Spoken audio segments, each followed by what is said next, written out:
person. Oi, gente, estamos aqui de novo com o podcast Medindo os Bigodes. Eu, Yuri Vieira, e o Alexandre Soares Silva. Olá, boa noite. Hoje a gente vai começar assim, sem ter a menor ideia do que a gente vai falar, mais ou menos, né? Só coisas malucas, estapafúrdias. É, tanto que a ideia que eu estava pensando era realismo fantástico, né? Porque a gente comentou sobre o livro do Louis Pauwels, né, o Jacques Begier, que é o Despertar dos Mágicos, da última vez, e eu sei que muita gente teve contato com o realismo fantástico através desse livro, né? Porque a intenção dos caras foi lançar mesmo um movimento literário, né? No final das contas, né? Eles falam aquele monte de absurdo, né? Tem as histórias mirabolantes ali, algumas coisas loucas, e eles colocam o conto do Jorge Luiz Borges, né? E do Arthur Machen, né? Que a gente falou. Meio que para dar um início a essa ideia de discutir o realismo fantástico, né? E, de repente, de promover, né? Tanto que eles criaram a revista Planeta, né? É isso que eu ia falar, porque a minha introdução ao livro, acho que foi a primeira revista Planeta, porque meu irmão mais velho, meu irmão tem uns 4 anos a mais que eu, ele se interessa muito por esses assuntos. Então ele comprava sempre a revista Planeta. Eu não comprava, eu era pequeno demais para comprar, mas eu folheava as revistas dele, né? E sempre me assustava muito com as histórias de extraterrestres sequestrando pessoas. O que mais me aterrorizava na infância e início da juventude era extraterrestre. Meu pai, ele coleciona também, né? Colecionava, né? A revista Planeta desde o começo dos anos 70, né? Que antes era um formato de livrinho, assim, né? Depois que veio no formato de revista. Meu pai tem todas as edições, mandou encadernar, né? As edições daquela revista maior, né? Inclusive, quando eu conheci lá o Inácio de Lola Brandão na revista Vogue, né? É aquela história que a gente falou, o espírito da escada, né? Cara, eu fui lá, conversei com ele, entreguei meu livro, tava todo sem graça, porque o cara falou, vai lá, dá seu livro pro meu sócio, né? Fábio Corrêa, vai lá, dá seu livro pro Inácio de Loyola, conversa com ele, de repente você arranja mais outro trabalho aqui para o estúdio e tal. E eu esqueci de falar que eu li a revista Planeta, ele foi editor da revista Planeta, eu acho que na melhor época dela, né? Foi? Não sabia Foi. disso. Você sabia esquecer. Porque ele não parece muito, ele não fala sobre esses assuntos em colunas. Ele tem uns contos, né, de realismo fantástico, né? Algumas coisas eu já via. Mas o que o realismo fantástico seria, né? Uma realidade que você não tem como dizer se aquilo é uma coisa diferentona, uma coisa maluca, não tem como você falar que aquilo é impossível. Entendeu? É um reino do possível mesmo, né? Então você lidar bem com esse âmbito né? Mas o que tem de diferente de um conto sobrenatural ou de horror anterior Por exemplo, tem um conto do Jorge Luiz Borges, daquele El Jardín de los Senderos que se bifurcan, né? Depois acho que saiu em Ficciones também, né? Sim. Eu esqueci, ele fala, se bem que eu não tenho certeza se é nesse livro, mas enfim, talvez você lembre. É a história de um cara, é um dramaturgo, eu não lembro se ele é judeu ou se ele é simplesmente um oponente do regime nazista, mas ele é um dramaturgo. E ele está quase terminando uma peça de teatro, mas ele está em dúvida ainda como vai ser esse final. Ele está lá encucado com isso, de repente chega a Gestapo e prende o cara, entendeu? E ele sabe que vai morrer, que vai ser fuzilado, mas a grande piração da cabeça dele qual é? Que ele não vai terminar a peça dele, né? Ele fala, não vou deixar minha peça incompleta e tal, e nem eu vou saber como termina esse negócio, sabe? Eu lembrei, Aí ele vai para o paredão, né? Os caras vão fuzilar ele, tinha chovido à noite, ele lembra até das gotas d'água caindo na árvore na testa dele, né? E aí ele já tá lá naquela tensão, né? Vai morrer, os caras prepararam. Só uma dúvida, apontar. Não é o cara que estraga a história toda pegando um detalhe relevante. Não é o irlandês numa revolução qualquer da Irlanda? Eu não sei, cara. Na minha memória ficou como se fosse uma questão do nazismo, viu? Mas eu não sei se é alguma coisa. Eu sei que eu pareço aquelas mulheres que o marido tá contando uma história. Não, era na casa da Olga, não lembra que era na casa da... Esse que é o problema, cara. Eu estava pensando nisso outro dia. A gente às vezes fala dos livros, a gente não é igual esse pessoal, esses vloggers de livro, né? Eles leem o livro naquela semana, termina de ler o livro e grava o vídeo, né? Aí eles não erram nada, né? Tá com o livro fresquinho na cabeça. Agora a gente começa a falar de livro que leu há 20 anos atrás. Aí nós somos vloggers com Alzheimer, né? Que eu li esse conto há mais de 20 anos. Então, assim, é irlandês? Pode até ser, mas eu lembro como se fosse nazista. Posso estar errado, mas prossiga, esqueça a É, minha interrupção irrelevante. enfim, mas aí o cara tá lá para ser fuzilado. Quando o cara fala fogo, o cara fecha o olho assim, né, para morrer, né, e não ouve o barulho do tiro. Quando ele abre o olho, tá, os caras estão todos lá congelados, né, com a arma ainda apontada para ele. A fumaça tá saindo, o fogo tá saindo da arma, mas está parado no ar, né? Ele tem gotas que estão caindo da árvore paradas no ar na frente dele. Alguma que caiu na testa está parada. E fica aquela coisa, parada, tudo parado, e ele não consegue se mexer. Mas ele consegue olhar as coisas só e pensar, e não tem som nenhum, o pássaro parado no ar voando, entendeu? E ele Uhum. fica meio desesperado com aquilo, que aquilo não. Ele fica esperando ele morrer e não morre, e aquela coisa, aquela situação não termina nunca. E ele acha que acaba meio que dormindo, desmaiando, quando ele acorda está do mesmo jeito. E ele percebe que Deus deu, ou pelo menos alguma coisa, né? Se ele não acredita em Deus, não lembro, deu para ele, digamos, a possibilidade de terminar o livro dele, pelo menos mentalmente, entendeu? Uhum. E ele começa a pensar na peça dele. E ele vai falando, não, aí o personagem fala isso, o personagem fala aquilo, aí corrige, não, isso não ficou bom, vai pensando na peça inteirinha enquanto está lá sendo fuzilado, né? E quando ele finalmente põe o ponto final, agora estou satisfeito, fim, aí ele morre. Ouve o barulho, cai e morre. Tipo, Sim. isso é um realismo fantástico. Tipo assim, quem vai dizer que isso não pode acontecer em alguma com algum cara sendo fuzilado, entendeu? Mas será que então Deus, só Deus sabe. o realismo fantástico precisa de uma ideia metafísica por trás? Não é só um monstro que aparece, um homem que é metade homem, metade girafa. Tem que ter alguma distorção do espaço-tempo, é isso? Alguma coisa que não foi, que não, você não tem provas ainda, digamos. Alguma coisa que a pessoa pensa, isso eu não acredito. Me prova isso. Falar, não tem provas, mas não é provável, mas é possível, digamos. Entendeu? Pelo menos é como diz o Riobaldo, é proseável. Dá para você conversar sobre o assunto. Eu estava pensando aqui que você tocou no assunto Revista Planeta e me ocorreu pela primeira vez que ela teve uma influência muito grande na minha vida e nos meus gostos literários até, porque Uhum, talvez não tenha sido a primeira vez que eu vi Borges, porque na biblioteca do meu pai tinha ficções, uhum. mas certamente foi a primeira vez que eu vi Arthur Machen e outros autores que eles mencionam. E o gosto por essas coisas ficou em mim. Não sei se teria surgido necessariamente. E mesmo por literatura que toca nesses assuntos, né? Na revista, no Então, formato mais antigo da revista, esse que era quase um formato de um quadrado, assim, não a revista, né? Eu não sei como eu se chama lembro. esse tipo de formato, né? Mas eles sempre publicavam coletâneas de contos fantásticos. Sempre tinha, né? Que a intenção, quando os caras lançaram a revista na França, era essa, né? Promover o realismo fantástico. A primeira vez que eu li a música de Eric Zahn, do Lovecraft, foi na Planeta. Eles viviam publicando Lovecraft. Não, hoje em dia virou o quê? Um ambientalismo globalista, entendeu? Um saco a revista. Ah, há muitos Primeiro anos que virou eu não. Mas, turismo, né? É só coisas de fotos de viagem, de não sei o quê. Isso dos anos 90 para cá, né? Aí caiu num ambientalismo, assim, daqueles bem chatos, entendeu? E mas com um monte de matéria política. nem Hã? de ayahuasca eles falam. Cara, não fala de nada. Das últimas vezes que eu vi, não fala nada dessas coisas, nada.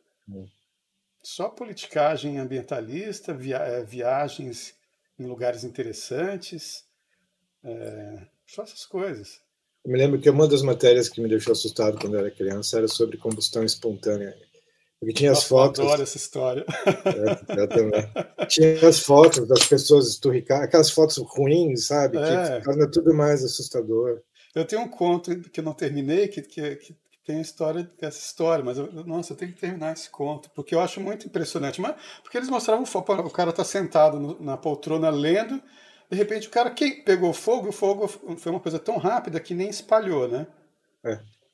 Nem espalhou, porque tipo, o cara incinerou onde ele estava sentado, nas costas, queimou também, mas o cara sumiu, deixou só a cinza, né? Tem várias. E eles tiram fotos de coisas assim, contam. Eu fico pensando assim, Eu não sei onde que eu li isso, mas que quando o cara chega àquele estado de santidade total mesmo, para lá de Padre Pio, o cara, sabe? Será que essas pessoas eram santas, essas que pegaram fogo? O que se diz, tem uma teoria de que todos eles eram alcoólatras. A quantidade de álcool. Então não eram santas, elas estavam só pegando fogo mesmo. E é engraçado que tem isso, né? Tem Eu não uma posso cena de rir alto que meu combustão. microfone dá avisozinhos. Tá? Tem uma cena de combustão espontânea no romance do Dickens, o Bleak House, Causa Sombria, que é muito boa, porque primeiro as pessoas entram na casa do velho que mora sozinho lá, que é alcoólatra também, aliás, e sem ter um cheiro desagradável de carne queimada, mas também de gordura. E eles olham a janela e veem marcas de gordura condensando na janela. Assim. Uhum. E um cheiro muito desagradável. Daí vão e encontram uma pilha de restos humanos queimados no meio da sala. Eu adoraria que a literatura tivesse mais combustão espontânea. Por que não tem combustão espontânea em Tolstói, Vamos criar um Flaubert? movimento da combustão espontânea. Agora, por exemplo, um cara que tem contos fantásticos também é o Machado de Assis, considerado introdutor do realismo na Sim. literatura. Por exemplo, tem dois contos dele interessantíssimos. Um deles eu até postei no meu blog, que eu encontrei num jornal antigo, cara, que tem na Hemeroteca Digital, né? Tem lá um conto dele que é o seguinte: um cara faz uma projeção astral. Ele tinha assistido, acho que uma palestra sobre isso. Aí ele faz uma projeção astral e vai passear, entendeu? Quando Uhum. o cara volta, cara, isso é do Machado de Assis. Quando o cara volta, o Estranho. corpo dele tá sentado na cama, entendeu? Aí ele olha assim, aí o corpo dele olha para ele e começa a rir, né? Ele fala: peraí, esse corpo é meu, quem é você que está fazendo? Era o diabo, cara. O cara foi fazer uma projeção astral, quando ele voltou, o diabo tinha tomado conta do corpo dele. Né? Entendeu? E aí ele conversa com o diabo, entendeu? Isso é um conto do Machado de Assis. Um Só outro que muito louco. presumo que é engraçado mais do que terrível, né? Ou É, assustador. ele pega daquela maneira dele, meio tirando sarro, tanto das pessoas que acreditam em projeção astral. Se bem que não é uma. É aquela, gente, aquela ironia sutil dele. Eu acho que ele deve ter pensado na possibilidade do negócio e pensou: mas se o cara fizer isso, o diabo vai tomar conta do corpo dele. Eu não sei o que ele pensou. Mas é interessante. Isso aqui são capas dos meus livros. Como você fez isso? Ah, isso aqui foi a Leila, cara, amiga minha aí. Hum. Ela mandou fazer para mim, deu de Você presente. tinha que deixar um link para vender essas canecas. Merchandising. Né? É. Então, mas o outro conto Oh, dele, cara, é de um cara que vai no padre e começa com uma conversa muito louca que o padre até manda o coroinha chamar a polícia. Que o cara diz que na verdade, que ele está reencarnando, né, pela segunda vez e que ele se lembra da vida anterior, porque antes de reencarnar ele pediu para não esquecer que ele achava uma perda de tempo esquecer a vida anterior. Mas aí nessa vida atual ele está com uma vida muito chata, porque ele sabe tudo o que acontece se ele fizer determinadas coisas, então ele não faz, porque ele fica com medo de fazer. Ah, tipo, eu não vou brincar de pega-pé quando era criança, porque eu vou cair e vou machucar o joelho. Ele vai procurar o padre porque ele pediu uma garota em casamento e se arrependeu, porque ele sabe que vai dar merda. Ah, uma hora eu vou parar de gostar dela tanto como eu gosto agora. Eu não sei se a ah, nossa amizade depois disso vai ser boa. Porque ele lembra da vida anterior dele. É um realismo fantástico também, entendeu? sim. Ele não tem um conto dele em que uma pessoa ela ganha uma farda, eu acho, ou ele vai se candidatar a alguma coisa, ele ganhou uma farda dele, você vai se ver na frente do espelho com a farda. E aos poucos a farda começa a tomar conta da personalidade dele, e uma hora Sim. É uma ele se olha farda de no espelho. alferes, né? Eu não lembro, acho que Eu acho que ele foi nomeado alferes e vai passar uns dias na fazenda da tia dele. é, Aí ele começa a ficar maluco lá na fazenda sozinho e é. não aguenta isolamento e veste a fada, se olha no espelho e começa a encarnar o negócio antes de assumir né? E uma hora ele fica invisível, só a farda existe, né? É isso mesmo. É. Então, e esse é o cara o cara que trouxe o realismo. E cheio de contos Mas, de realismo fantástico. mas ó, Guimarães, as pessoas não chamam de horror, mas não sei por quê, é um mero preconceito, porque Guimarães Rosa tem uma história de licantropia, né? Meu tio Iauaretê, Some? só que ele não vira um lobisomem, ele vira uma onça, mas tá na mesma, né?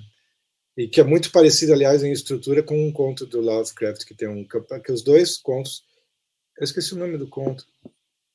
Os dois contos são alguém está perdido ou semi-perdido ou cansado andando por uma floresta completamente isolada, encontra uma cabana, pede hospedagem na cabana, é um velho matuto que fala com uma linguagem muito pesada nos dois casos, do Lovecraft e do Guimarães Rosa. E aos poucos o leitor percebe que no caso do Lovecraft que o velho é um canibal e no caso do meu tio Yorite que é uma onça que vai comer o cara. Né? É muito parecido. E Guimarães Rosa também tem um conto de um cara que sofre uma maldição de uma bruxa e fica cego no meio da floresta. São Marcos.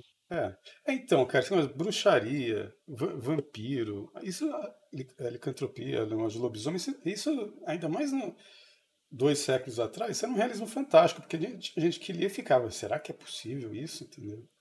Você deixar a pessoa pensando nisso, será que é possível isso? Isso é realismo fantástico. Entendeu? Não é tão limitado assim, só coisas, né? Sabe? Por exemplo, tem o livro do Mikhail Bulgakov, tem um senso. Ali ele já extrapola o realismo fantástico, já vira um pouco de. Porque quando entra senso de humor muito forte, igual quando a gente escreve certos contos aí, que eu já vi que você tem umas coisas parecidas comigo. A gente inventa uns absurdos, né? Eu tenho um conto que um cara, ele é super metido, o pessoal fala, esse cara tem um rei na barriga. No final do conto, realmente, a barriga dele rasga e sai um rei correndo, entendeu? Isso já não é realismo fantástico, porque isso é uma loucura mesmo, entendeu? Isso já é humor extrapolado. Mas tem uma ligação lá. Tem uma ligação. Humor absurdista com literatura absurdista mais sério, com outro tipo de pretensão, né? Porque, por exemplo, Mikhail Bulgakov tem um livro que é muito bom, O Mestre e Margarida, não sei se você já leu. Sim. Que o diabo chega em Moscou, né, cara? Que é o melhor lugar para o diabo chegar, que tá cheio de ateu, né? E o diabo, ele sabe que Deus existe. E ele acha divertidíssimo conversar com um poeta e jornalista logo no começo do livro e descobrir que os dois não acreditam em Deus. E o cara é o diabo, né? Ele prevê a morte de um deles ali, dali a minutos, o cara vai e morre exatamente como ele falou. E acontece um monte de coisa louca, né? Que o cara começa a interagir com a vida social de Moscou, fingindo que é um mágico, né? Ele faz umas apresentações no teatro. Ele não é como fala, ele não faz, como é que o pessoal fala? Não faz truque, né? Mas tem um outro termo que o pessoal tem para mágico. A mágica dele é mágica mesmo, ele é o diabo. Entendeu? Prestidigitador. Não é nada disso, né? Aí eu sei que o livro é divertidíssimo, cara, muito bom. Você gosta de Murilo Rubião? Murilo Rubião, cara, se eu li uma coisa dele só, foi muito, eu não lembro. Porque eu lia muita coletâneas de contos, então às vezes eu li alguns caras que eu falo, não li, depois eu vou descobrir que li. Mas eu acho que não lembro. Porque ele é um pouco nessa linha, né? Um pouco não, bastante, se não inteiramente. Mas é interessante. Eu queria gostar mais, mas ele é interessante. Ele tem um conto sobre um prédio em construção no centro de uma cidade que é quase infinito. Assim, a ideia é quase uma torre de Babel, só que as pessoas vivendo as pessoas demoram anos para chegar nas etapas superiores, o engenheiro tem que subir para as etapas superiores e tal. Aí ele tá meio que se inspirando no conto do Borges. Tem uma biblioteca de Babel, se eu não me engano, que é assim, né? Que é uma biblioteca infinita. Sim, só não tem livro, no caso. Só um prédio em construção. O do Murilo Rubião, né? É. O do Jorge Luiz Borges, eu sei que tem uns caras que ficam peregrinando pela biblioteca, subindo escada, às vezes se encontram um subindo, outro descendo. Você encontrou o final da biblioteca? Não. Estou procurando um livro que explica tudo, entendeu? Todo mundo procurando um livro que explica a verdade. Então. Isso é um realismo fantástico também. Por exemplo, tem um filme que é aquele. Como chama? O Cubo, você já viu esse filme?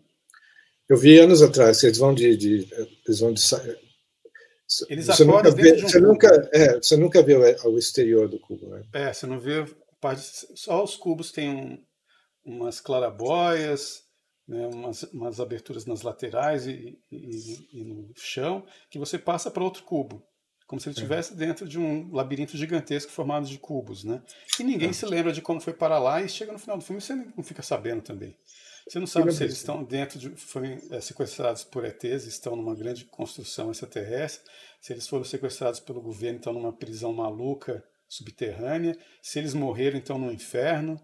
se estão no purgatório para ver se eles tomam decisões boas para sair dali numa boa. Você não sabe, aquilo é realismo fantástico. Eu acho que ganhou um Aham. prêmio de filme de realismo fantástico mesmo. Acho que sim, aquele espanhol, né? Tem o prêmio espanhol de realismo fantástico. Mas não sei se acontece com você. Eu gosto tanto desse gênero de literatura que eu quase não consigo ler livro que não tenha alguma coisa absurda ou fantástica ou sobrenatural no meio. Pelo É, menos num crime, vai. Se não tiver durante nada, uma começa um época eu crime. fui assim também, durante uma época. Mas eu ando mais variado. Mas, por exemplo, aquilo que eu te comentei para você, o livro de Urântia. Eu não teria lido o livro de Urântia se eu não tivesse tanto interesse em realismo fantástico antes. Se eu não tivesse lido todos esses contos selecionados pela Planeta, se eu não tivesse lido Despertados Mágicos, entendeu? Se eu não tivesse lido Jorge Luiz Borges. Tem um conto dele, né? Que é Tlon Uqbar Orbis Tertius. Você lembra desse conto? Sim, um espelho, coube a um espelho e a conjura, como é que é? E a combinação Então, de não sei o que, não sei.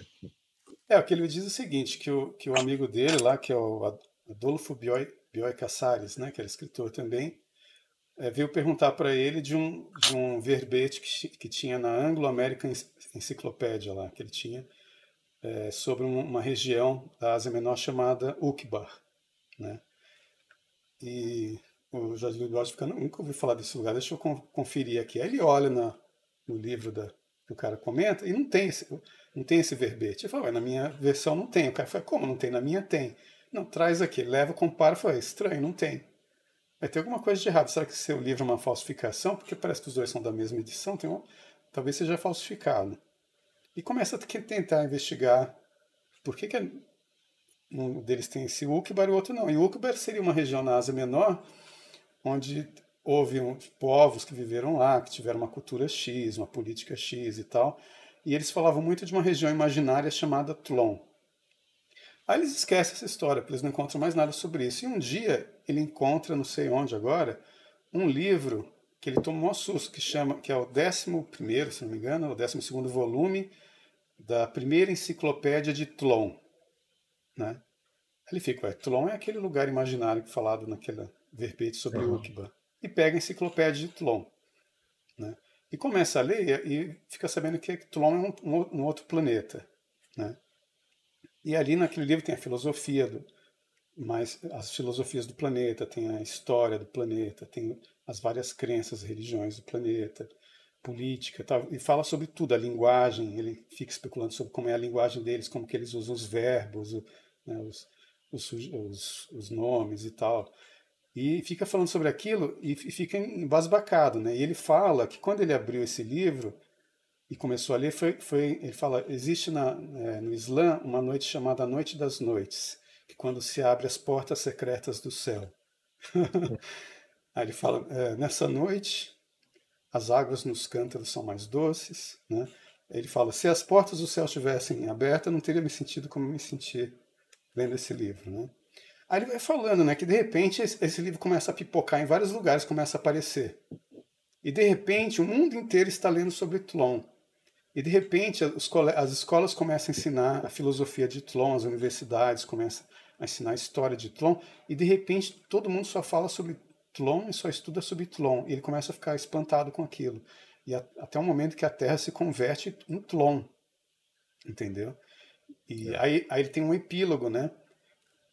Porque ele fala, tá todo mundo tão entediado do mundo já que aquele negócio era muito mais interessante. Eu não sei se ele fala isso, mas é que dá a entender, né? Uhum. Aí ele fala assim que anos depois, que finalmente ele descobriu, Tron nunca existiu. Foi uma sociedade secreta que criou aquela história do verbete de Uqbar, que foi atrás de um milionário americano pedindo patrocínio para escrever um livro sobre Uqbar, né? Aí o Uhum. milionário falou para eles o seguinte: olha, eu patrocino, mas vocês têm que pensar alto. Escrever sobre um país, escreve sobre outro planeta. Minha outra Exigência. minha outra exigência é a seguinte, que esse livro não tenha nada a que ver com o impostor Jesus Cristo. O milionário falou isso para eles. Aí eles, tá, beleza. Então eles tinham dinheiro agora para ficar viajando em cima e criando um planeta inteiro, escrevendo uma enciclopédia de vários volumes sobre Tlon. Aí Uhum. Borges fala, né, que inventar e descobrir são palavras sinônimos, né? Ele fala assim, então esses caras inventaram e descobriram Tlon, né? Agora o mundo só fala sobre isso e não adianta mais falar para ninguém que foi uma sociedade secreta que criou. Agora todo mundo só quer saber disso, né? Aí eu comento sobre isso num ensaio que eu escrevi sobre o livro de Urântia, porque foi como eu me senti quando me emprestaram esse livro em 1997, que eu comecei a ler. Cara, eu tô tentando não tomar café nos dias que a gente conversa, porque eu fico igual a Camille Paglia, falando rápido demais, gaguejando, eu fico igual o Otto Maria Carpo. É, Só mas, no. mas dá para regular a velocidade com que a pessoa ouve se tiver rápido demais. É mesmo, no YouTube vocês podem baixar a velocidade, gente. Enfim, mas eu esqueço, eu tomo café, fico igual a Camille Paglia, glá, glá, glá, glá, glá, glá. Enfim, mas eu estava no alojamento da UNB, né? E aí uma amiga minha, a Carla, que era namorada do cara com quem eu dividia apartamento, falou para mim: você já ouviu falar desse livro? Botou o livro na minha mão, um livro em inglês, The Urantian Book, né? Eu falei: não, nunca ouvi. Ela falou: não, fica com ele, amanhã você me fala o que você acha disso daí. Eu falei: mas amanhã o livro tinha 2.100 páginas. Ela falou: não, olha pelo menos o índice. E eu leu algumas coisas. Tá bom. Cara, eu amanheci lendo o livro. Eu fiquei igual o Borges com Tlon, entendeu? Porque era um livro completamente maluco, né? Realismo fantástico. Eu li, a primeira vez que eu li o livro, eu li só pensando que era realismo fantástico. Tem gente que leu o Silmarillion, né? Por que eu não posso ler o livro de Urântia? Sabe o que eu li assim? Eu li a Doutrina Secreta de Madame Blavatsky como se fosse uma obra de ficção. Daí é quase um livro do Conan, o Bárbaro, com civilizações esquecidas, falsas ou não Eu nunca li conhecidas. ele inteiro, mas é que eu fui ler sobre ela, aí eu li tanta coisa sobre ela, por isso que é o foda, né? Que, uma impostora, uma não sei o quê, que copiou o livro de não sei de quem, que na verdade já tinha esse livro não sei aonde. Eu acho que é inegável que ela tinha 50% de charlatã nela, mas que tinha algumas coisas estranhas acontecendo com ela, tinha, né? Várias histórias de coisas, aliás, pegando fogo quando ela tocava, né? Eu não conheço muitas coisas. Eu conheço alguma coisa da teosofia, mais a Annie Besant, porque eu li uns livros dela, e daquele cara lá, o Leadbeater, não sei como é que pronuncia. Eu também nunca soube. Charles Leadbeater, não sei. Acho que é Leadbeater, que é inclusive um dos que descobriu o Krishnamurti lá na Índia, né? E o Fernando Pessoa traduziu um livro da Annie Besant. Então eu conheço mais por esses dois do que a Madame Blavatsky. Eu acho que pela foto dela, eu nunca fui com a cara dela. Aquela cara assim, né? Sim, é super intensa, né? Falei, não, essa mulher aí tá com coisa. Eu segui a regra do mais ou menos Fernando Pessoa não ler o livro com a foto do autor que X, né? Mas vem cá, qual é a história desse livro de Urântia aí? Foi escrito quando? O que que é exatamente? Eu não sei Não, nada sobre isso. tem até um outro vídeo que eu vi há pouco tempo, que eu já comentei sobre esse livro muitas vezes, e o pessoal fica no meu pé, né? Tem gente que quer me jogar pedra, igual no Vida de Brian, né? Jogar aquelas pedras gigantes em cima de mim. Pá! Você está querendo ser herege. Eu falei, não, gente, eu li um livro e estou procurando alguém que tenha conhecimento de religião comparada, de teologia, de filosofia, de não sei o quê, que leia também, para me diga o que esse livro realmente tem de. Qual é o fundamento, sabe? Se realmente é interessante ou não. Mas ninguém nunca lê, todo mundo só vem com 1.000 pedras na mão, né? Eu queria, por exemplo, que o Luiz Gonzaga de Carvalho Neto, que é o filho do Olavo, lesse, por exemplo.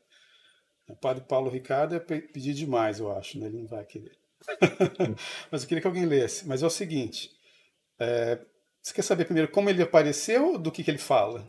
Que primeiro eu fiquei sabendo do que ele fala, depois eu fui descobrir como ele apareceu. Então, sei lá, conta biograficamente. O livro é o seguinte: ele tem 4 partes. Então, na primeira parte, ele fala de Deus, da Trindade, do paraíso e tal. Acho que na segunda parte, se eu não me engano, ele fala das hierarquias celestes, fala da rebelião de Lúcifer. Aí tem uma parte que a terceira, se não me engano, fala da história de Urântia. Urântia seria o planeta Terra. E na É. quarta parte ele fala da vida de Jesus Cristo sem excluir nenhum ano da vida dele, entendeu? E tanto que eu falei para o Olavo, né? Quando eu entrevistei o Olavo de Carvalho, eu falei para ele: tá, mas se não fosse o livro de Urântia, eu não teria voltado à fé. Aí ele falou para mim assim: mas tem gente que volta à fé até pelo diabo.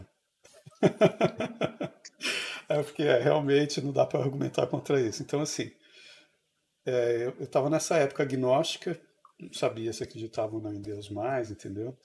Eu já tinha Aham, deixado de ser ateu, estava em dúvida. Mas esse livro eu comecei a ler, por exemplo, a parte da vida de Jesus. Foi igual o C.S. Lewis no trem depois de conversar com Tolkien. Tolkien ficou lá falando para ele de Jesus. Jesus, ele entrou no trem. Aí ele disse que ficou pensando naquilo durante a viagem até a cidade dele. Diz que quando ele entrou no trem, ele não acreditava em Jesus. Quando ele desceu do trem, ele já acreditava. Ele não sabe em qual momento da viagem que isso aconteceu, né?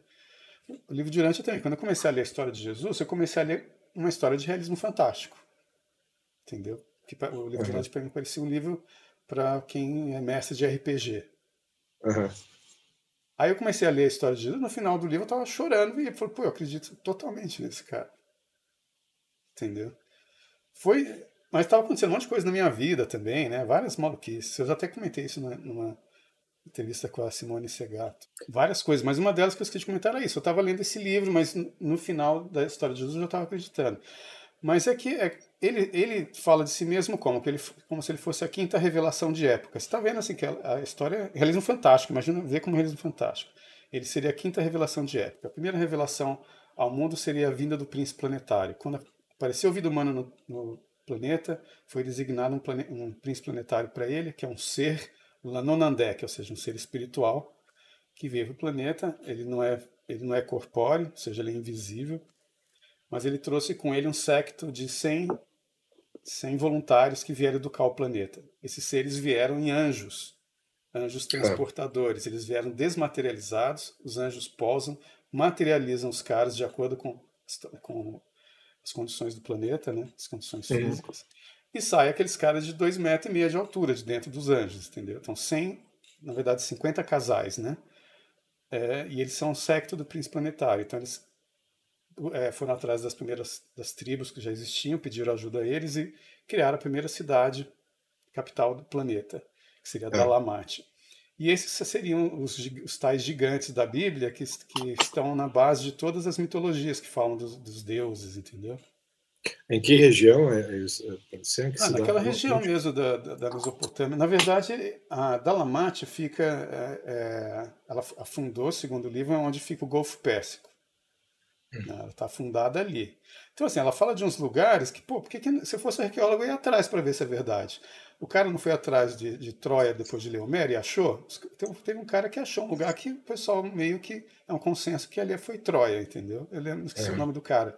Mas ele foi atrás daquela região porque ele Winkelmann, leu. não é? Hã? Winkelmann, não é? O arqueólogo, você fala? É. Eu não lembro o nome. Mas ele leu lá a Ilíada, tá falando, eu vou procurar Troia e achou, entendeu? Por que alguém não vai procurar Dalamate afundada, né? Pode até ter a ver com a história de Atlântida, não sei. Mas a Atlântida, eles não falam nada sobre isso, né? Mas enfim, esse secto, eles são os caras que ensinam aos povos de acordo com o que eles estão prontos a aceitar, de acordo com o que eles querem aceitar, os indivíduos que vão até lá, que eles fazem convite, mande seus melhores filhos para cá, entendeu? Os mais inteligentes. Ensina noções de ciência, como falo, de literatura, de escrita, ensina várias técnicas de escrita diferentes, cada um adota o que acha melhor, entendeu? Para depois o pessoal voltar e aplicar nas suas tribos, né, nos seus clãs e blá blá blá, entendeu? Mas enquanto isso tudo estava acontecendo, teve a rebelião de Lúcifer. Esse secto do príncipe planetário, eles viveram milhares de anos no planeta, segundo o livro. Entendeu? Hum. Milhares de anos, mas eles não podiam se reproduzir biologicamente, entendeu?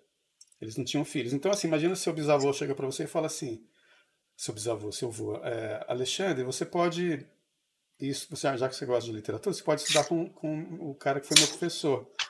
Ele ensina a escrever, ele ensina várias coisas sobre literatura, por exemplo. Você pode ir lá estudar com ele. Ele foi professor do meu pai, foi professor do meu avô. Isso é seu avô falando, entendeu? Foi professor do meu bisavô, do meu tataravô, e ele está dando aula ainda. Não, vamos lá ver que história é essa. Aí viaja, aquela viagem lá, 2.000 quilômetros, chega lá em Dalamátia.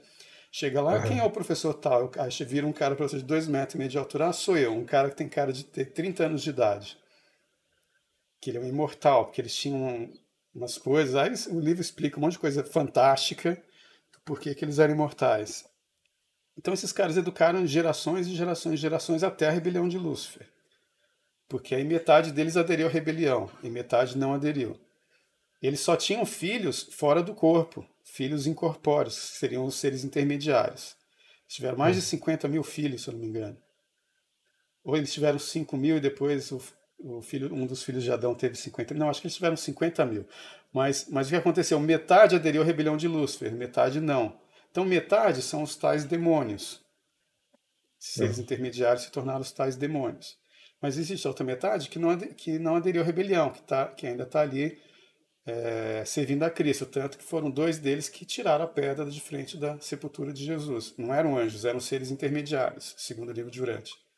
Entendeu? Porque os anjos não têm a capacidade de interagir com a matéria tão grande quanto a deles, dos seres intermediários, que eles são seres intermediários entre o espírito e o material, né? Eles podem se materializar para realizar coisas, né, digamos assim. Segundo esse realismo fantástico do livro de Urante. Aí teve a rebelião de Lúcifer. Lúcifer, quando você lê a declaração de liberdade dele, você percebe que ele era um deísta e ao mesmo tempo um universalista. Ele não acreditava na pessoa de Deus, acreditava que era uma inteligência universal. Ele não era ateu, entendeu? Você vê que pelo que ele fala, ele acreditava que Deus era uma inteligência e que Cristo não se encontrava pessoalmente com ele, entendeu? E ele seria tipo um filho de Cristo, entendeu? Lúcifer, né? E ele queria modificar que ele era o senhor do sistema. Porque, cara, o livro de Urante é muito louco.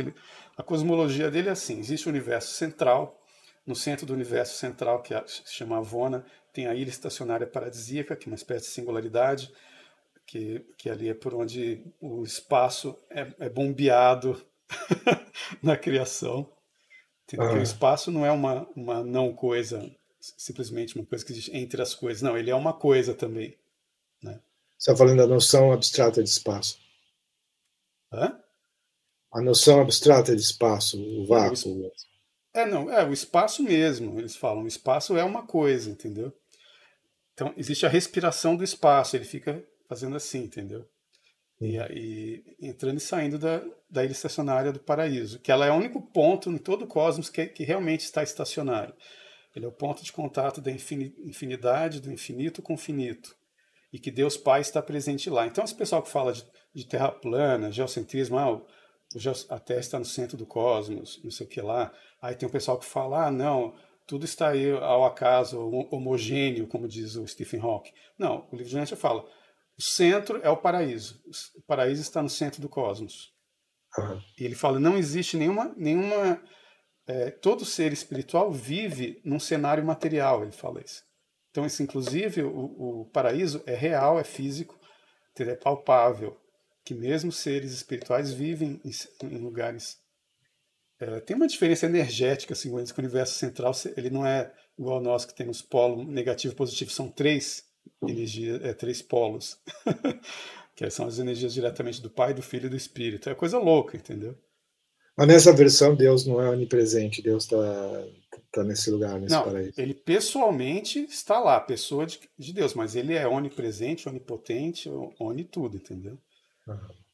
Porque ali é uma manifestação da pessoa dele, mas aí ele tem outros atributos, entendeu? Existe, como é que eles falam?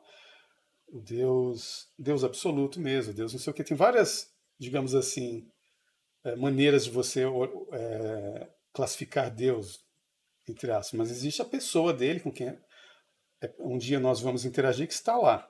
Mas para chegar lá, segundo o livro, você não vai de uma vez, porque imagina, você chega, morreu aqui, pum, aparece lá no paraíso. Não, você vai passar por vários mundos das mansões, como eles falam, mundos de distância, né? Eu não lembro direito como eles falam, porque eu li o livro primeiro em espanhol, depois eu li em inglês, depois em português é o que eu li menos. Então eu não sei como são a terminologia em português, entendeu? Você leu um livro de 2.000 páginas 3 vezes. Eu não li ainda em português todo, mas em espanhol e em inglês sim. Ele dá mais ou menos... Por exemplo, você vai ler a Bíblia, o cara fala, Caim matou Abel foi expulso do jardim, então ele foi para a terra de Nod, onde arranjou uma esposa. Aí você fica, ué, mas não era Adão e Eva que teve os filhos? Quem é a terra de Nod? Quem é Nod? Ele arranjou uma esposa, filha. Aí você fica assim, aí você no livro de Dante fala, Nod era um dos membros do secto do príncipe planetário, entendeu? Adão e Eva, eles chegaram depois do secto do príncipe planetário, já tinha gente na Terra. Eles falam, não existe elo perdido, tipo assim, não existe assim, um macaco, aí um ser parecido com um macaco, o homem. Não, o homem, de repente, teve uma mutação, assim, vontade de Deus, já nasceu o homem de algum grupo de antropóides, entendeu? Tanto que eles foram rejeitados pelo grupo. Tipo, que aberração é essa? Era gente já, entendeu? Então, assim, e toda a criação na Terra não surgiu como a Darwin fala, né? Aquela coisa da competição ali. Não, tinha os anjos, os seres espirituais, portadores de vida, arquitetos do universo, tudo seguindo a orientação junto com Cristo, criando a vida nesse planeta e mais em outros vários, porque só no nosso sistema seriam 1000 mundos habitados ou habitáveis, né? Nosso sistema, né? Não o sistema solar, o sistema de mundos habitados. Aí tem a constelação, setor menor, setor maior, universo local, superuniverso. Existem 7 superuniversos em torno do universo central. É uma coisa maluca. Dá para escrever assim uma Guerra nas Estrelas muito mais interessante, entendeu? Se você for ver essa questão. Dá para você escrever uma história como se fosse dessas de deuses gregos, muito mais interessante. Dá para escrever uma história parecida com o Senhor dos Anéis, muito mais interessante se você for pegar a aventura dos caras quando teve a rebelião de Lúcifer e tiveram que se unir a determinadas tribos e outros se unir a outras tribos a favor de Lúcifer, uns a favor de Cristo, e lutavam contra elas, entendeu? Cada um seguiu os membros do secto com quem eles tinham mais afinidade. Como era... Lúcifer nunca chegou aqui, né? Ele enviava o tal do Satã, que era o ajudante de ordens dele. O príncipe do planeta que Jesus fala é o príncipe planetário Caligástia, que aderiu à rebelião de Lúcifer. Né? E nós estamos em quarentena cósmica. Nós estamos isolados do sistema, o sistema foi isolado para a rebelião não espalhar para outro sistema. Né? E são muitos sistemas dentro desse universo. Então, assim, é uma coisa maluca, entendeu? É realismo fantástico. Mas quando ele conta a história de Jesus, você pensa assim, Jesus, cara, não podia ser diferente desse cara. Ele não entra muito em questões urantianas durante a história digo assim, dessas coisas malucas do começo do livro. Né? A história de Jesus só fala ele realmente, a vida dele na Terra, né? E como ele não ficava revelando coisas demais para o pessoal, para não né? Para não explodir a mente dos caras, né? Então não tem muitas essas coisas desse tipo. Ele falava igual está no Evangelho, entendeu? Vem revelar o Evangelho do Pai. Ele soa como Jesus Cristo do Novo Sim, Testamento. impressionante. A parte que fala da transfiguração, cara, nossa, tudo aquilo é fantástico. Mas é bem escrito? É muito bem escrito. Mas qual que é a história desse livro? É um livro de que época? Foi escrito por quem? Eu ignoro completamente.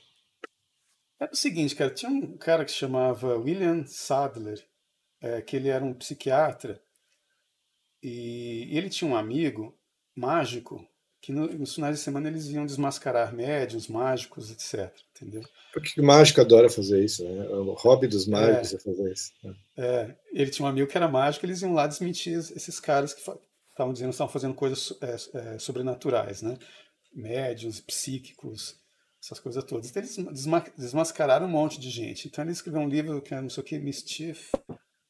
Eu esqueci agora, não sei o que lá, Mischief, mas ele escreveu um livro sobre isso. Aí no final do livro ele fala, só existe um caso de uma pessoa com um comportamento estranho que eu não consegui ainda averiguar o que acontece com esse cara, né? E esse livro de Dante veio desse cara, que ele conta o seguinte, ou é o filho dele que conta depois, que em Chicago, nos Estados Unidos, ele criou um grupo que se reunia nos finais de semana para discutir todo tipo de assunto, né? Filosofia, política, história, blá, blá, blá, literatura e tal. E nesse grupo ele comentou desse livro que ele ia lançar, sobre as pessoas que eles desmascaravam, né? Tinha até esse caso do amigo dele mágico cortar o fio por onde o cara recebia as informações, que ele dizia que estava adivinhando as coisas, né? Uhum. E aí ele fala que teve uma vez, apareceu uma mulher dizendo que o marido dela estava com problema de sono, não conseguia dormir, ou falava durante o sono, coisas assim, né? E ele foi atender esse cara, e esse cara, então, dormiu, ele tinha que ver como é que o cara ficava dormindo, e quando o cara começou a dormir, ele começou a falar com uma voz completamente diferente da dele, uma voz que ele acha difícil o cara conseguir fazer aquela voz por vontade própria, tentando imitar, entendeu? Era uma Sei. voz simplesmente, uma outra voz diferente. E o cara falava umas coisas estranhas, né? Sobre espiritualidade, não sei o quê, né? E ele comentou isso com esse fórum, né? Que ele reunia na casa dele, que era formado por médicos, advogados, filósofos, professores universitários e tal, né? E os caras falaram, não, traz esse cara aqui. A gente quer ver, né? O que ele vai falar, né? E levaram o cara lá. E o cara ficou lá isolado no canto. Quando eles viram que o cara estava dormindo, o cara prendeu a cabeça e foram lá falar com o cara. E o cara levantou a cabeça e falou para ele: vocês podem me fazer perguntas. Aí começaram um monte de perguntas. É verdade que, sei lá, qualquer besteira sobre ciência, física. E o cara respondia, mas uma hora o cara falou assim: se vocês soubessem quem eu sou, vocês fariam perguntas muito mais importantes para a história da humanidade, perguntas mais profundas, né? Vocês estão perdendo seu tempo. Ele falou assim: mas quem você é? Ele falou: eu sou um mensageiro poderoso. Tanto que tem capítulos do livro que são assinados, não tem o nome de nenhuma pessoa, assim, nenhum nome próprio de ninguém, só digamos assim, os cargos. Tem alguns capítulos que são escritos por mensageiro poderoso, tem outros que são por Melquisedeque. A história de Jesus foi escrita pelo ser intermediário, que era como se fosse um guardião do apóstolo André, Hum. entendeu? Então, assim, são vários caras que cada um escreve um capítulo diferente, todos com esses nomes malucos, cargos malucos, né? E todos muito dentro do contexto todo da história. Todos ali estão como se fosse tivesse escrito por um cara só mesmo, só que uma história muito maluca, né? E aí esse cara, eles começaram a perguntar, Deus existe, não sei o quê, blá blá blá, e Jesus, quem foi Jesus, e não sei o quê, e eu sei que esse cara começou a aparecer com os textos já manuscritos. A mulher dele dizia que não sabia como ele escrevia, porque ele não escrevia aquilo durante o dia, eles iam dormir, eles acordavam na mesma hora, e quando vinha em cima da mesa estava o livro escrito na caligrafia dele. Sei. Só que o cara não se lembrava de ter levantado e escrever o livro, entendeu? Sem nenhum erro, tudo. E eles começaram a levar isso pro tal do fórum, e parece que no próprio fórum uma vez apareceu escrito já uma parte do livro. Eles foram juntando tudo isso. Tem um livro que chama História dos Documentos de Urântia, em que o cara até especula que talvez os caras tenham modificado alguma coisa no livro. Que os caras começaram Uhum. a crescer o olho em cima daquilo, entendeu? Então, talvez alguém tenha modificado alguma coisa. Eu sei que eles então começaram a juntar dinheiro para fazer as placas, né? Acho que eram placas de ouro, se eu não me engano, com o original, né? Para poder imprimir o livro. Só que aí veio a Segunda Guerra Mundial, o negócio foi adiado, e eles só foram conseguir dinheiro 10 anos depois que as placas já estavam prontas, mas só 10 anos depois do final da guerra, eu acho que imprimiram em 1955. Mas o livro estava pronto, eu acho que desde 35, né? E Sei. começou a perambular por aí. Sei que o Elvis Presley lia, chama o outro lá, o Jimi Hendrix lia, É. entendeu? Tem o Rick Griffin, que era o cara que fazia as capas dos livros do Grateful Dead, lia o livro, ele se converteu depois ao catolicismo por causa desse livro. Eu conversei com a mulher dele, né? A mulher que ele morreu já, né? Rick Griffin. Ele fazia um personagem daquela revista Surfer, né? Então, assim, Então teve uma influência nos anos 60, até mais ou menos. parece que sim. Parece que sim, eu não sei o quanto. Mas quando você vê o que é cristianismo, só que é um cristianismo colocado no microscópio. E, tipo assim, o que fica nas entrelinhas, eles expõem o que estava nas entrelinhas. Porque tem o pessoal que você fala isso, aí vem aqueles caras que dá carteirada de católico, assim, pá, né? Fala, mas Paulo, na Epístola aos Gálatas, diz que se vier um evangelho do céu, mesmo que seja um anjo falando, esse é um novo evangelho, é anátema, tipo, está amaldiçoado já, não tem nada a ver. Só que você vai ler os Gálatas, o Paulo está falando de Pedro, entendeu? Que Pedro estava ensinando para os gregos lá, né? toda a lei dos judeus. Estava falando para os caras se circuncisarem. Aí ele fala assim, do evangelho da circuncisão e da não circuncisão. Ele fala, não precisa disso, vocês estão impondo a lei para os caras que não precisam dela. Nós agora somos livres na fé.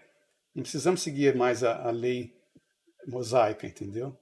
Então você não precisa fazer o pessoal do mundo inteiro seguir a lei mosaica antes de ser cristão. Não.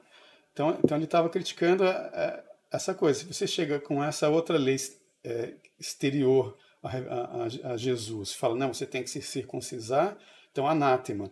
E ele disse que deu uma bronca no Pedro, porque ele estava conversando com o Pedro e uns gregos lá, e aí chega Tiago, irmão do Senhor, porque o livro fala de todos os irmãos de Jesus, né? E Paulo fala na carta, irmão do Senhor, que Tiago era irmão de Jesus, irmão na carne de Jesus, né?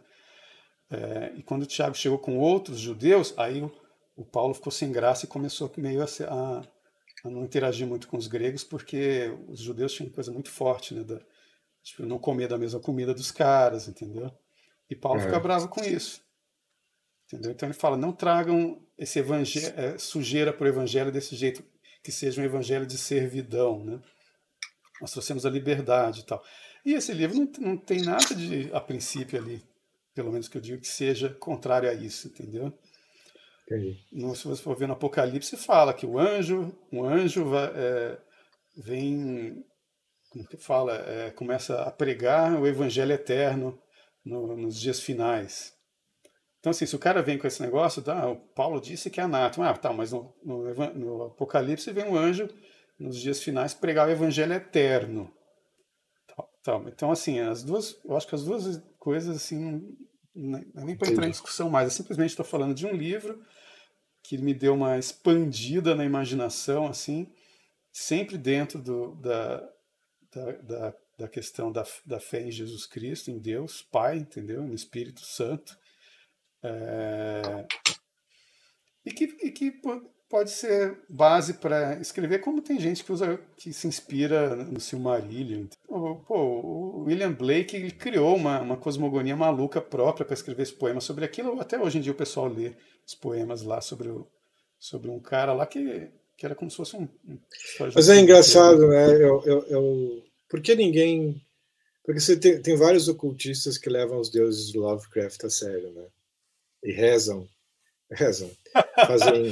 fazem tentam invocar Cthulhu e Nyarlathotep e tal, como se eles existissem, porque parte daquela premissa da magia do caos que você tem que, mesmo que você não acredite, é o uso estratégico da crença, né?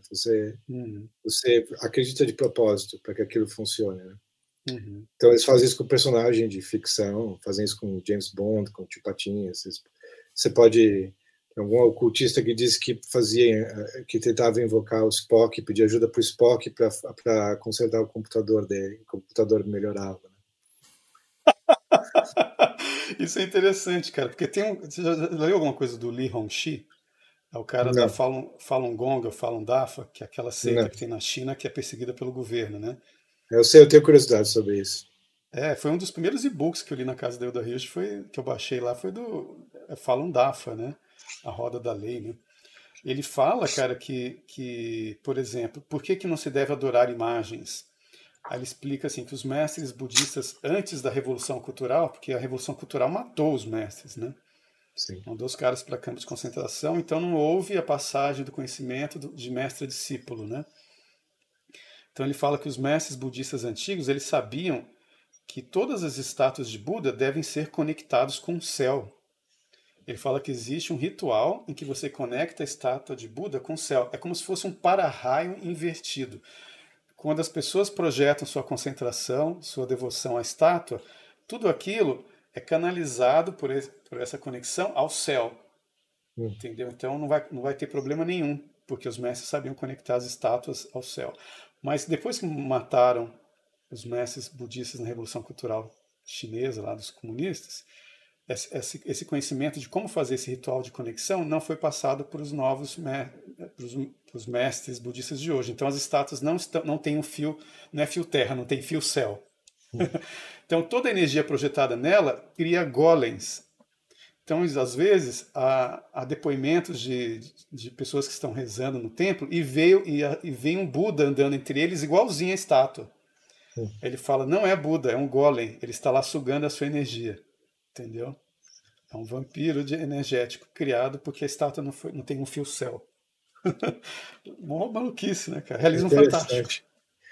O que eu ia perguntar é por que se há pessoas que fazem isso com Lovecraft, por que não tem ninguém que faz isso com as entidades lá do Blake?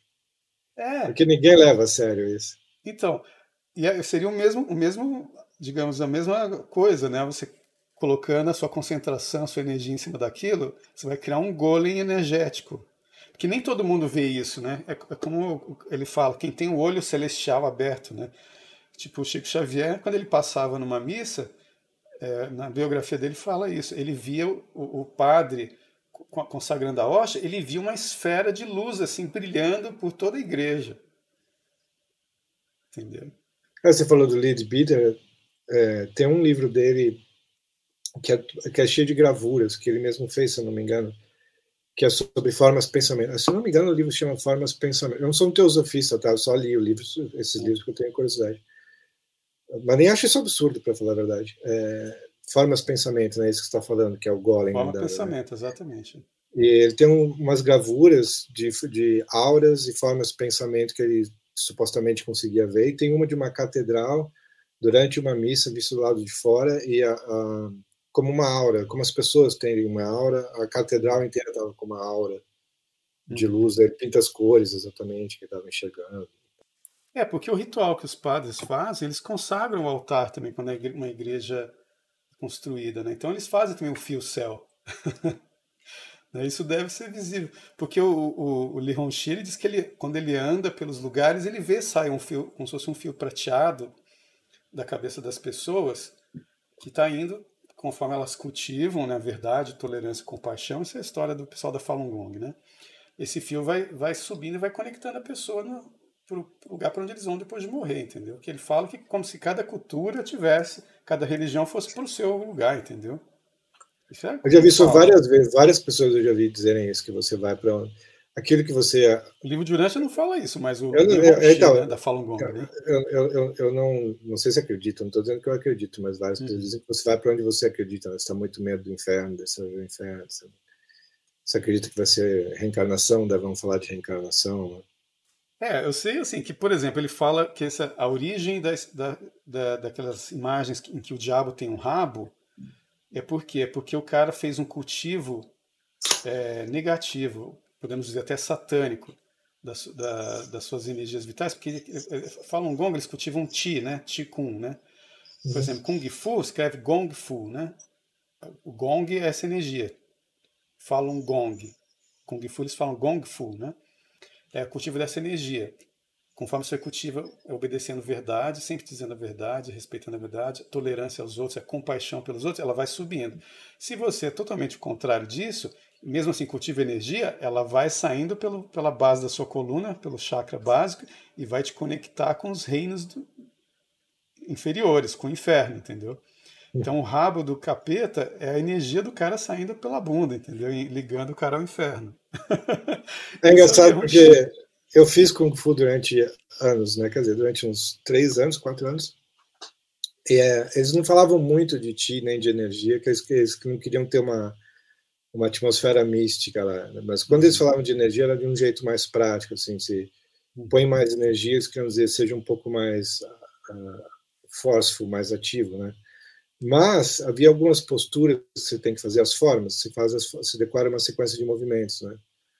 E algumas sequências de movimentos tinha que ficar muito tempo com a mão assim e toda a base para baixo, né? Você tem que estar com o seu centro de gravidade para baixo, meio que conectado com o inferno, assim como Falun Gong. Mas você sentia depois de algum tempo, e não era o objetivo disso não era sentir, e eu não fazia isso querendo sentir, mas você sentia um calor enorme na mão, no braço, começava a suar. Tinha uns efeitos muito estranhos e reais. Principalmente quando você trabalha a respiração, né, cara? E é o que todo mundo fala, né? Se você sente, né? Você pode dizer que é o calor, você pode tentar dar uma explicação científica, mas você sente a sua mão antes de tocar na sua mão. Né? alguma coisa aqui que eu acho que é mais do que calor. E tem vários exercícios de você ir com a respiração, imaginando isso virando uma bola. Uhum. E Não, você pode é colocar um interessante esse negócio desejo. desse cara, do Li Hongxi, porque ele é um dos caras que financiam aquele canal NTD, que é o melhor um dos melhores jornalistas que tem no Brasil, é NTD em português, que é lá em Nova York e tal, mas é um pessoal que é ligado ao pessoal da Falun Gong, que é o Li Hongxi que mantém isso, né? E eu acho que até um outro site que eu esqueci o nome agora. Mas enfim, isso que você falou, ele também chama, ele fala energia branca, Qi, energia branca ou virtude. E ele Hum, fala energia negra ou karma. Então ele fala, por exemplo, ele fala assim, quando começa esse negócio de estresse dentro de uma família ou na fábrica, ele fala muito que antes ele se dirigia aos chineses na China, né? Você está numa fábrica e tem aquele monte de conflito, né? Alguém começa a falar mal de você, não fique com raiva, nem comece a falar mal deles, porque quando ele está falando mal de você, o que o cara está fazendo? Ele está jogando para você a virtude dele e está, como fala, puxando o seu karma, a sua energia tá. negra.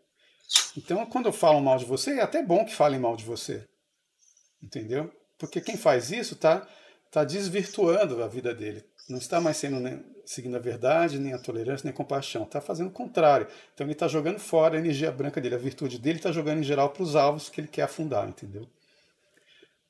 Eu penso nisso muitas vezes, porque várias vezes nos últimos anos, bruxas do mundo inteiro tentaram fazer magia para matar o Donald Trump, ou matar o. Não, e os caras que Agora ficam estão falando que o fazendo com o Bolsonaro Putin. vai morrer e o Bolsonaro e os caras morrem depois. Várias pessoas falaram, Bolsonaro vai morrer. Aí pouco tempo depois o cara, pum, morre. Isso foi umas 3 ou 4 pessoas conhecidas aí. É. E estão tentando fazer isso agora com o Putin, né? É. E aí o cara fica mais forte, né? Os caras ficam mais fortes. Agora, por exemplo, uma coisa interessante no livro de Urântia fala que quando Jesus estava andando na rua e o povo cercou ele, aí veio uma mulher e tocou a roupa dele.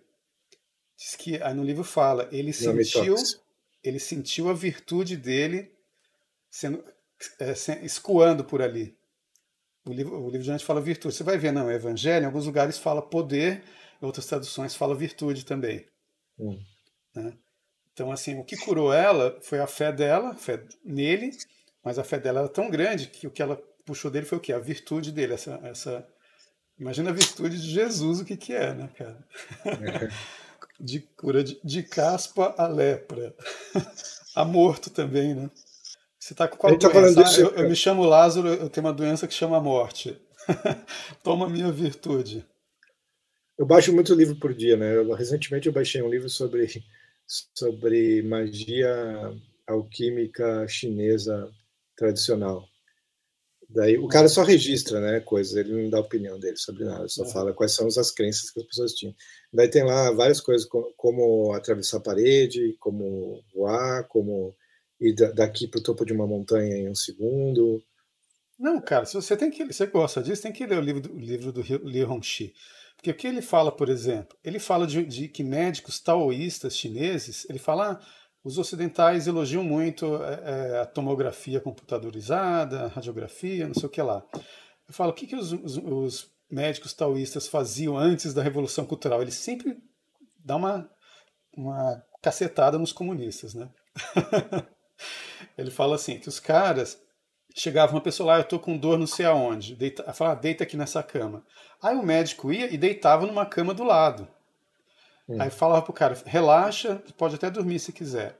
Tomava um chazinho lá, dormia. Aí o médico também relaxava, aí segundo ele fazia aí são os termos meus, porque eu não me lembro exatamente como ele falava, mas ele fazia uma projeção do corpo causal, do corpo mental. hum, Tipo, não era corpo astral, era simplesmente um ponto de consciência, que você é um ponto que se você, vou olhar para o meu umbigo, você não tem umbigo, você dá a volta inteirinha assim, olhando tudo, você não tem corpo nenhum. Você é só um ponto de percepção, de consciência. Então não ocupa lugar no espaço, você pode penetrar dentro. Então ele ia aproximando do corpo do cara, e era como se você estivesse aproximando de um planeta, vai ficando cada vez maior, até que você passa por entre os pelos gigantes da pele do cara, vê aquelas fendas na pele, entra ali dentro e vai indo, e vai indo, vai indo, entra dentro do corpo, entra na circulação sanguínea, Até que chega num lugar e fala, olha, um tumor aqui, entendeu? O médico ia, encontrava o tumor do cara, olhava bem, via outros lugares se tinha tido metástase, não sei o quê, saía, voltava para o corpo dele mesmo, voltava e falava para o cara, ó, você está com um tumor não sei aonde, vai no hospital e manda arrancar esse tumor, entendeu? Uhum. Ele fala isso, ele fala que tem mágico que não é truque, que o cara realmente flutua. Ele fala que algumas pessoas que estão em posição de meditação, elas podem flutuar até 1 metro do solo. Né? Eu tinha um livro de Tai Chi, também bem tradicional e antigo, que dizia de algum mestre do século XVIII que era capaz de colocar o centro de gravidade dele na parede. Então ele conseguia se encostar na parede e ficar a alguns metros do chão e ficar lá grudado, porque o centro de gravidade dele está jogado para a parede. O que o Valentin Tomberg fala sobre isso, tem aquele livro da meditação sobre os 22 arcanos maiores do Tarot. Eu tô igual a Camille Paglia, já falando rápido pra caramba. Então, mas ele fala assim que a magia existe, sim, tanto a magia sagrada, branca, magia divina, quanto a magia negra, entendeu?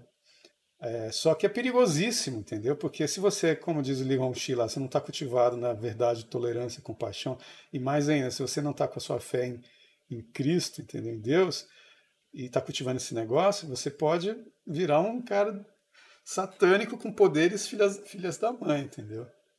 Sim, não duvido. É por isso que é interessante. Cara, tem um livro, não sei se é Robert Monroe, já ouviu falar Viagens Fora do Corpo? Já. Meu Nossa, pai cara, tinha esse livro. a Ilda me falou para ler esse livro, eu acho que tem uma história dele, que ele era totalmente cético, não acreditava em nada. Ele não acreditava em Deus, e de repente ele saía do corpo e ficava andando por aí, ele achava que era uma coisa que acontecia com ele, assim. Um dia ele teve a ideia assim, nossa, eu vou entrar dentro da Casa Branca e ver o que está rolando lá. Não, olha que história, mas isso é realismo fantástico puro. Aí o que ele fez, cara? Ele pegou e foi lá para a Casa Branca, voando assim fora do corpo, né? Quando ele estava quase entrando na Casa Branca, 2 caras de terno preto, gravata preta, camisa branca, tipo os homens de preto, 2 Men in Blacks surgiram flutuando na frente dele, assim, voando, que ele estava vindo voando por cima. Os 2 caras apareceram na frente dele, voando. E falaram para ele: onde você pensa que vai? Não, eu só vim olhar o presidente, ver como que é aí dentro. Os caras: não, você não pode entrar. Não, mas por que não? Por que não? Você não pode entrar. Mas quem são vocês? Não interessa. Mas, não, pode ir embora, a gente não vai fazer nada com você, mas a gente não vai deixar você entrar. Aí ele Eu, saiu de lá encucado, né? Quem eram esses caras? Entendeu? eu não sei se você lembra que no Despertar dos Mágicos, que a gente começou falando a respeito, ele faz menção a vários homens de preto que aparecem em circunstâncias misteriosas da história, que ele chama comumente os homens de Pollock, se não me engano. Se a gente for ver pelo livro de Urante, podiam simplesmente ser 2 seres intermediários, aí a gente já não sabe se eles são fiéis a Cristo ou fiéis a Lúcifer, porque os dois estão por aí, entendeu? A gente não sabe se a Casa Branca está dominada pelo capeta ou se os caras estão protegendo os líderes das nações para que o diabo não, ou ninguém interfira ali e fica ali simplesmente vigiando para não entrar gente do mal, do bem, espiões, né? Porque os russos fizeram muitas experiências paranormais para espionagem, né? Eu sei. Você chegou a ler um livro que o Somerset Maugham escreveu a Fio da respeito... navalha ou não? Não, de um livro chamado O Mago, Nossa, não. que é sobre o Aleister Crowley, porque ele conheceu o Aleister Crowley. Nossa, que é outro louco total e satânico, né? Mas e aí? Acho que se pronuncia Crowley, né? Não sei.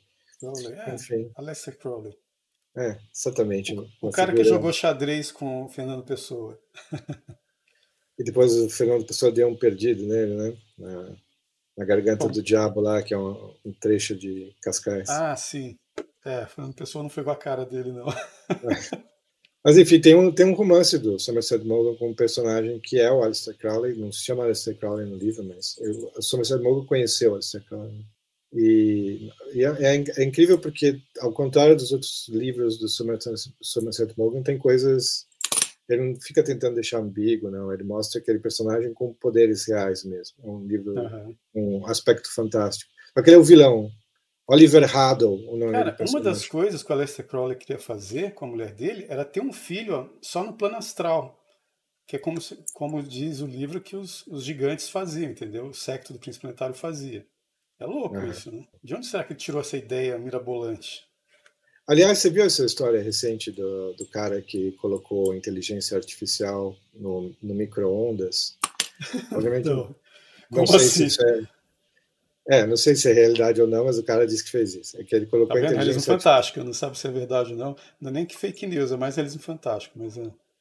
Ele tinha um amigo o amigo imaginário da infância dele era o micro-ondas, por algum motivo.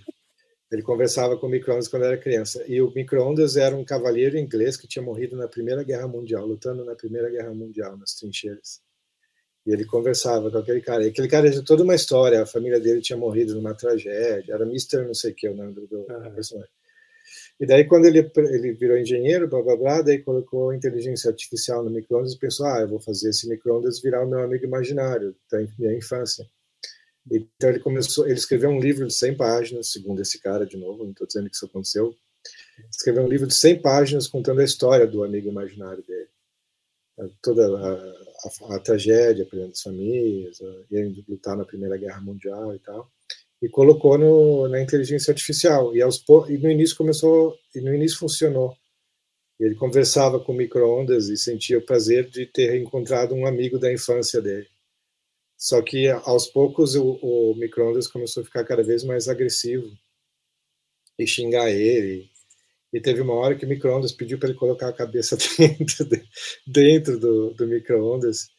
E ele mentiu para o micro-ondas que tinha colocado a cabeça, e daí o micro-ondas ligou sozinho.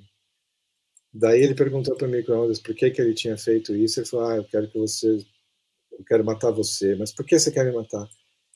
Eu quero que você sofra tanto quanto eu sofri, tanto quanto eu sofri, porque você ficou 20 anos sem falar comigo, você me abandonou no limbo, você me abandonou num nada, tudo escuro, durante 20 anos, agora eu quero que você sofra.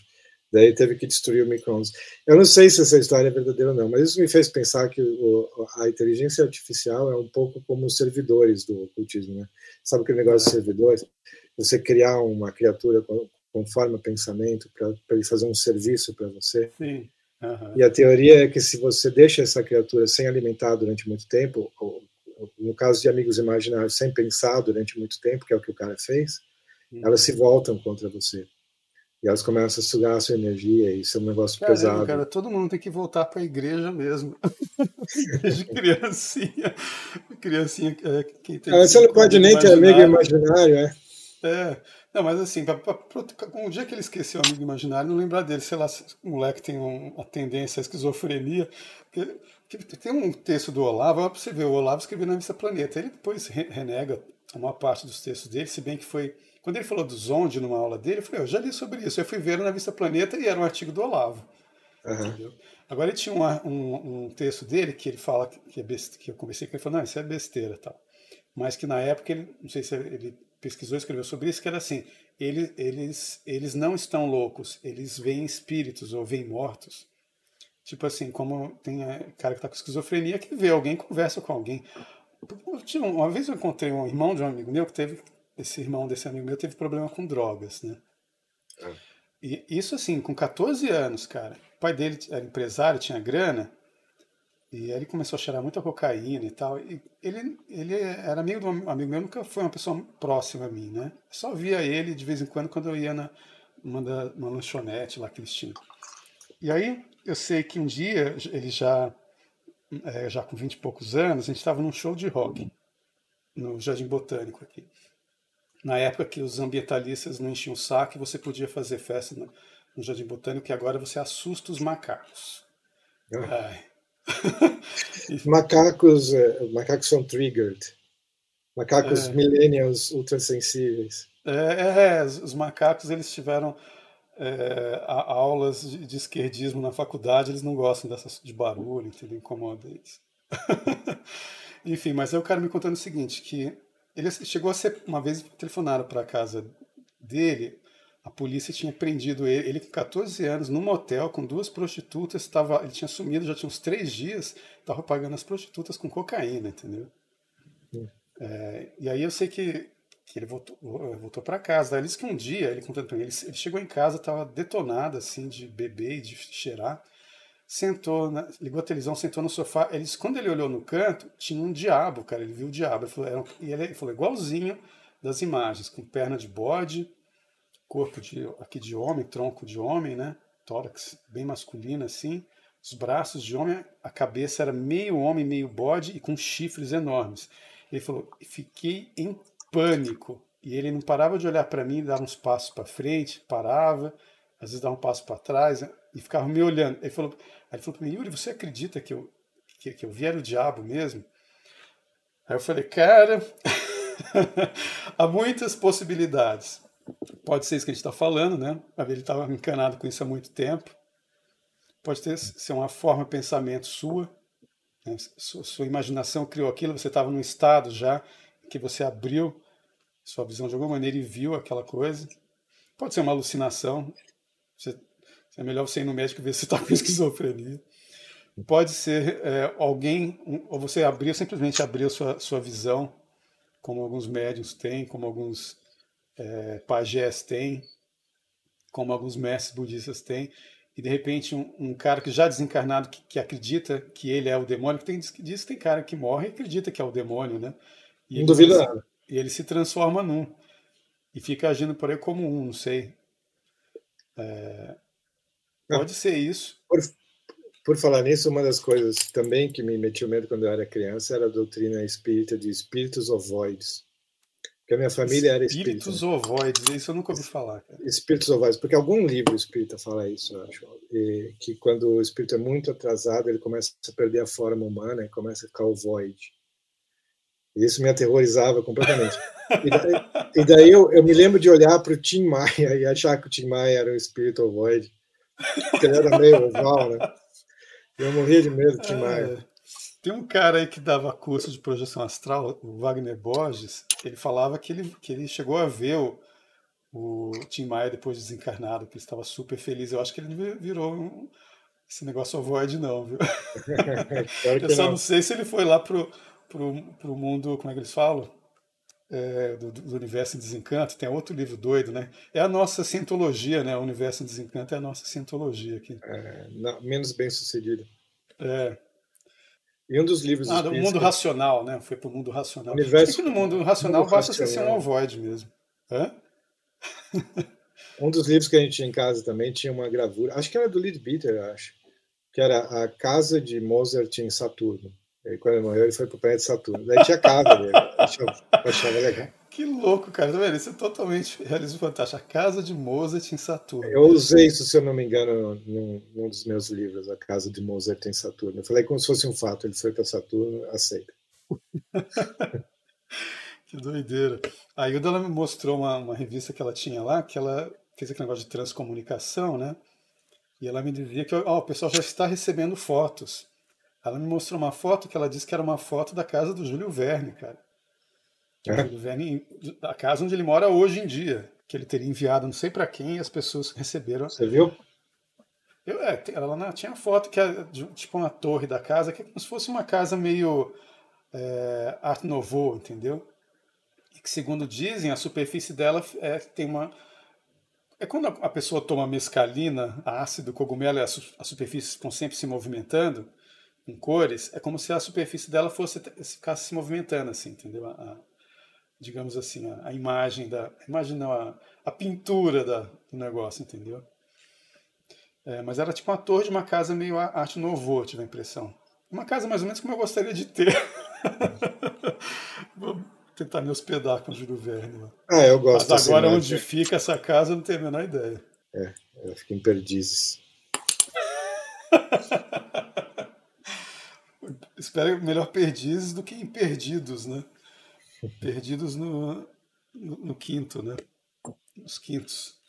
Mas quando uma história assim me agrada, por exemplo, me agrada imaginar Júlio Verne nessa casa aí, porque eu estou imaginando uma torre, uma casa legal e tal. Quando uma história me agrada, eu acredito. Eu consigo acreditar facilmente nas coisas. Só porque eu quero acreditar. Ok.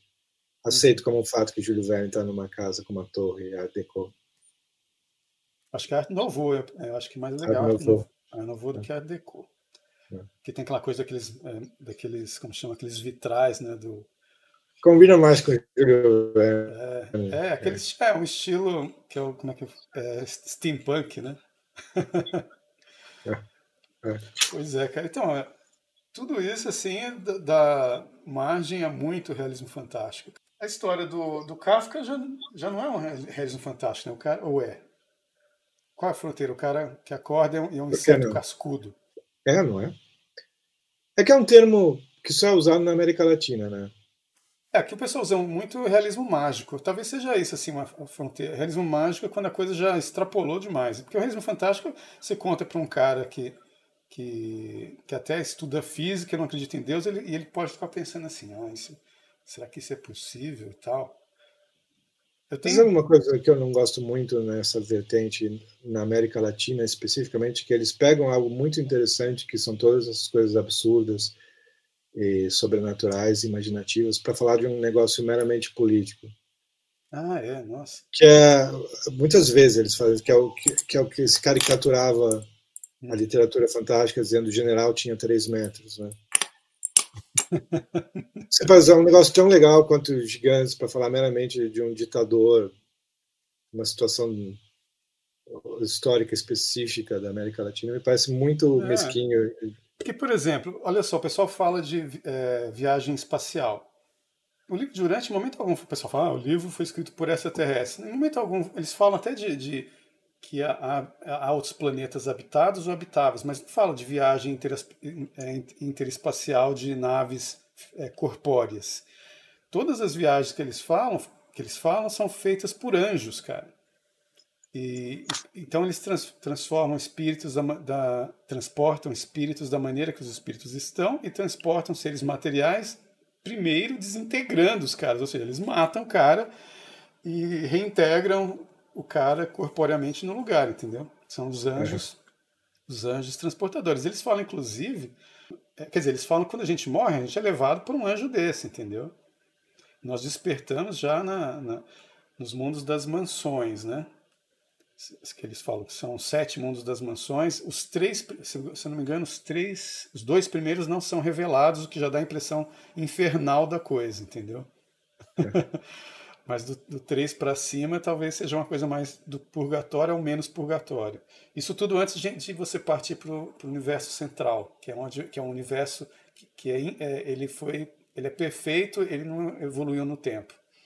Ele não tem história, apareceu junto com o paraíso, entendeu? Uhum. Sabe-se lá, não tem história. Então, assim, aí você imaginar histórias espaciais em que todas as viagens são feitas por anjos, e só quem está de boa com o anjo, ou seja, quem tem lá, vamos pegar a fé em Cristo, verdade, tolerância e compaixão, é que é levado por um anjo para um outro planeta. Eles falam de Melquisedeque, sabe, o livro de Urântia também. Quem era Melquisedeque, o que ele fez para preparar o caminho do Senhor. Então, assim, é como se como eu escrevi no ensaio meu, é como se 5 Jorge Luiz Borges e 6 Tolkien tivesse reescrito o Evangelho sabe, o cristianismo, assim, vamos deixar esse negócio mais Eu vou ver se eu detalhado. baixo. Eu estou curioso. Eu vou baixar o livro direto. Ele está inteiro na internet também, e dá para baixar o e-book, dá para comprar o livro. Só lê pelo menos o índice para você que maluquice, né? E ele tem umas partes mais, digamos, filosóficas ou teológicas que eles fazem pam, você vê ali que vai falar, nossa, eu preciso estudar 1000 vezes mais o que eu sei de filosofia e teologia para encaixar isso na minha cabeça. Quando eles começam a falar de pré-absoluto, absoluto, absonito, nossa, eles têm uns conceitos assim que já é para pum, é para quem está alguns anos-luz de distância no estudo das coisas aí. Mas as Uhum. histórias são impressionantes. Eles falam por exemplo, das como surgiram as raças de cor. E como? Hã? Uma história complicada. Como? Não, pelo que eu me lembro, assim, simplesmente de uma mesma mãe apareceram as raças já, entendeu? Mas e sempre aquele negócio de tendo muitos filhos,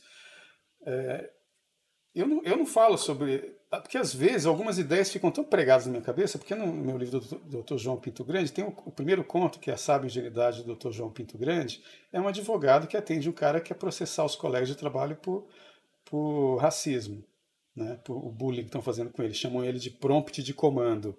Isso aconteceu com um colega de uma amiga minha.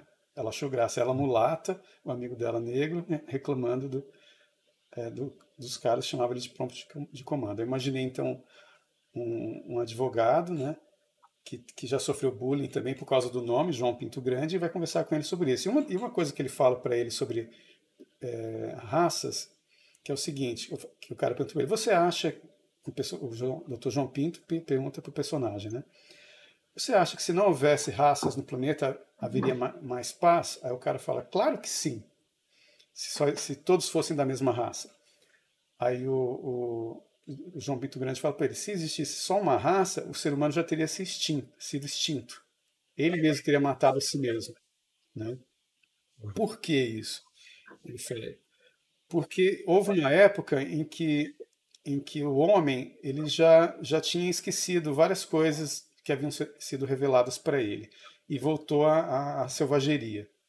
Então era aquele todos contra todos, né, digamos assim, as tribos, né, contra todas as outras tribos, e estava difícil do negócio avançar em direção a uma civilização. Quando surgiram as raças de cor, passou a haver uma identificação natural e automática das pessoas que têm a mesma raça umas com as outras. Então, dentro de cada raça houve paz. Em geral, elas se afastaram umas das outras e a paz dentro daqueles grupos prosperou por muito mais tempo. Uhum. Entendeu? E aumentou a população da Terra graças a isso. Né? E só quando elas começaram a se isolar muito umas das outras, começou a surgir realmente atritos dentro das raças. Tem esse subproduto de uma raça encontrar outra e começar a confusão também, mas isso é aliviado com a questão da revelação, você saber da sua filiação divina, né? Mas a questão, quando o homem dependia só do natural, do que ele encarava naturalmente, ou seja, olhar para o outro e ver e procurar o seu semelhante, a raça facilitou bastante. Entendeu? Entendi. É um argumento estranho, né? Mas esse é um argumento do livro de Urante. É um argumento estranho. Tem um lema na direita da internet, mais alt-right, sei lá. Embora o termo alt-right ninguém usa, né? Só os inimigos usam, né? Esses termos que só os inimigos usam não fazem o menor sentido. E mais nos Estados Unidos também, né? É. Aqui Mas fala direito alternativo, né? em termos da direita mais racialista americana, lá, que é diversidade mais proximidade igual a guerra. Que é o contrário Os dessa caras falam teoria. isso, cara. Mas a gente saiu do realismo fantástico e foi para esse negócio. Né? Eu ia te falar um negócio. Você estava falando de Tlon, que Baror Bistertius, que um milionário paga um grupo de pessoas para criarem a história de um mundo. Você ouviu falar de um cara chamado Fomenko? É um russo. Fomenko. Fomenko? É um historiador, intelectual russo. É maluco o que eu ouvi falar, mas é parte daquelas coisas que me divertem por serem malucas. Mas ele fala sério, eu acho. É difícil saber com ele o quanto ele está falando de brincadeira e o quanto ele está falando a sério, mas ele conhece muito de história, pelo menos, então ele consegue enganar bem, parecer que ele está falando algo real. A teoria dele é que os impérios, toda a história que a gente conhece da China e da Arábia são invenções de jesuítas do século XVIII. Eles inventaram tudo.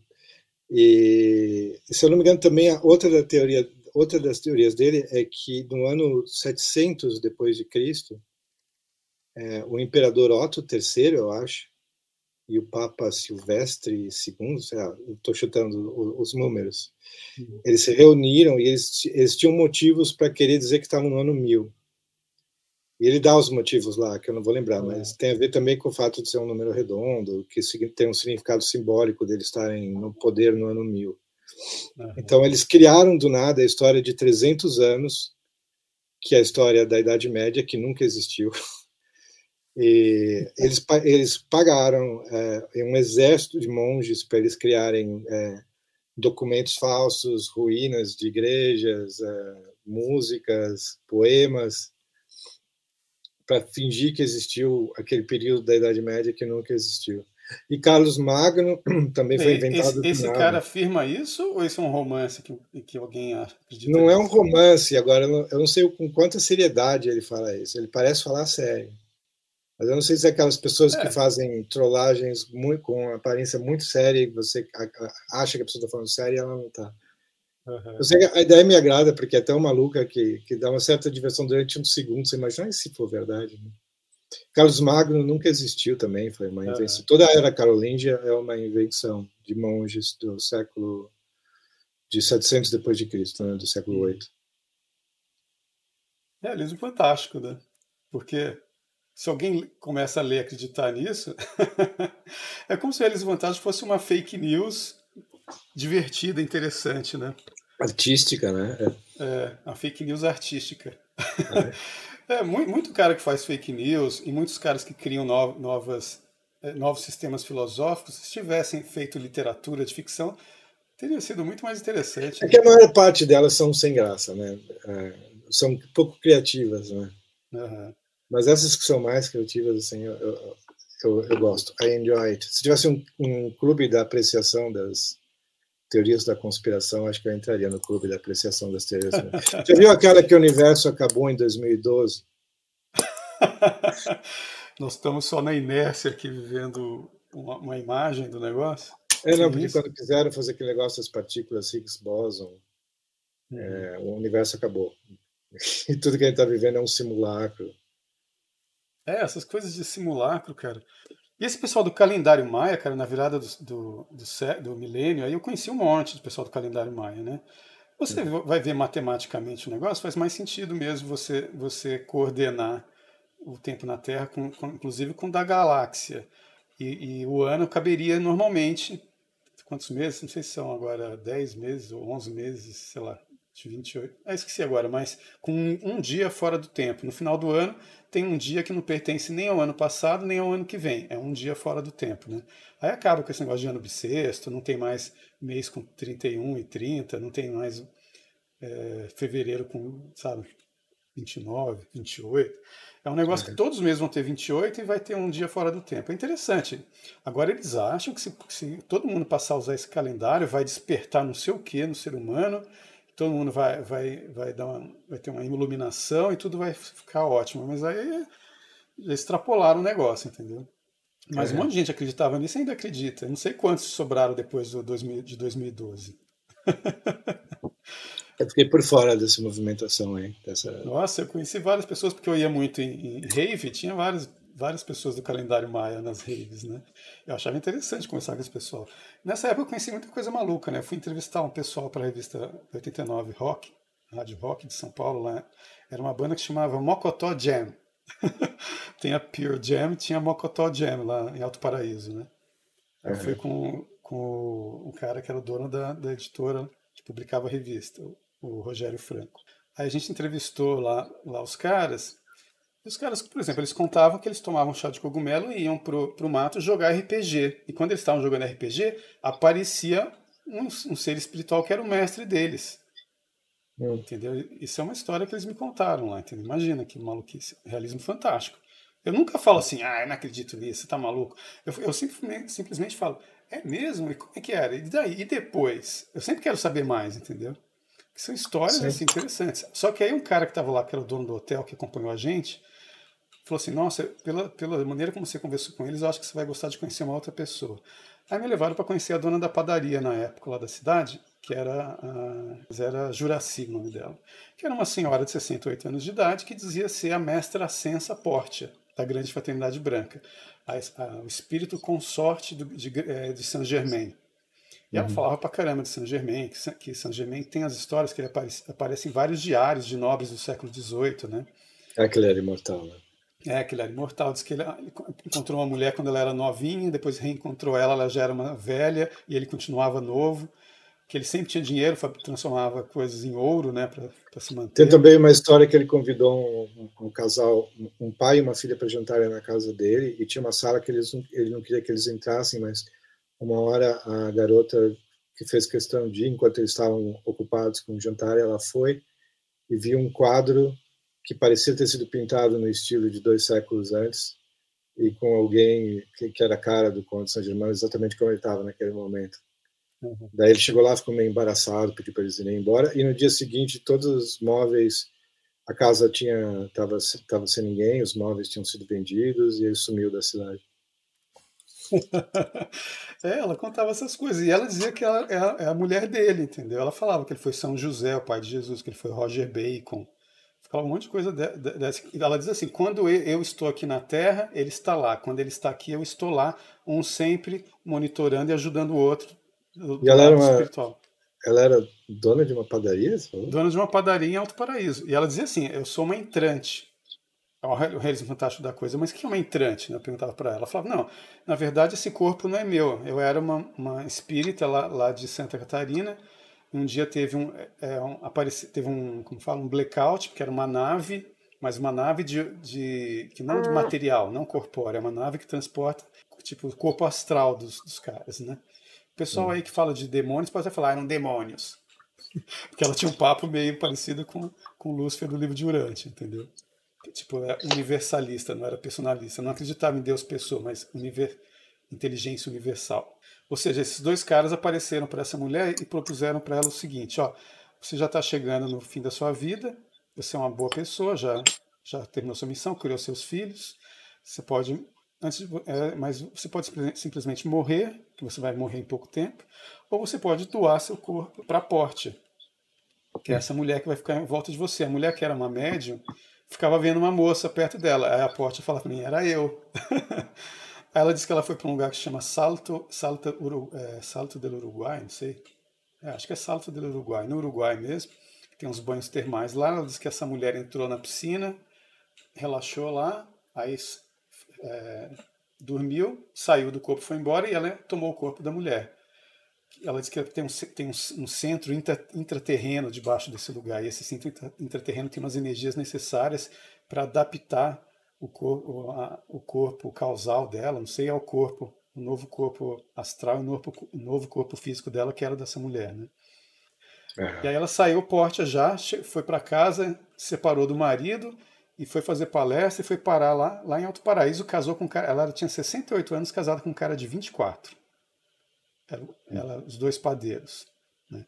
Eu tenho uma entrevista com ela no YouTube, chama Portia, minha amiga extraterrestre. Eu entrevistei ela.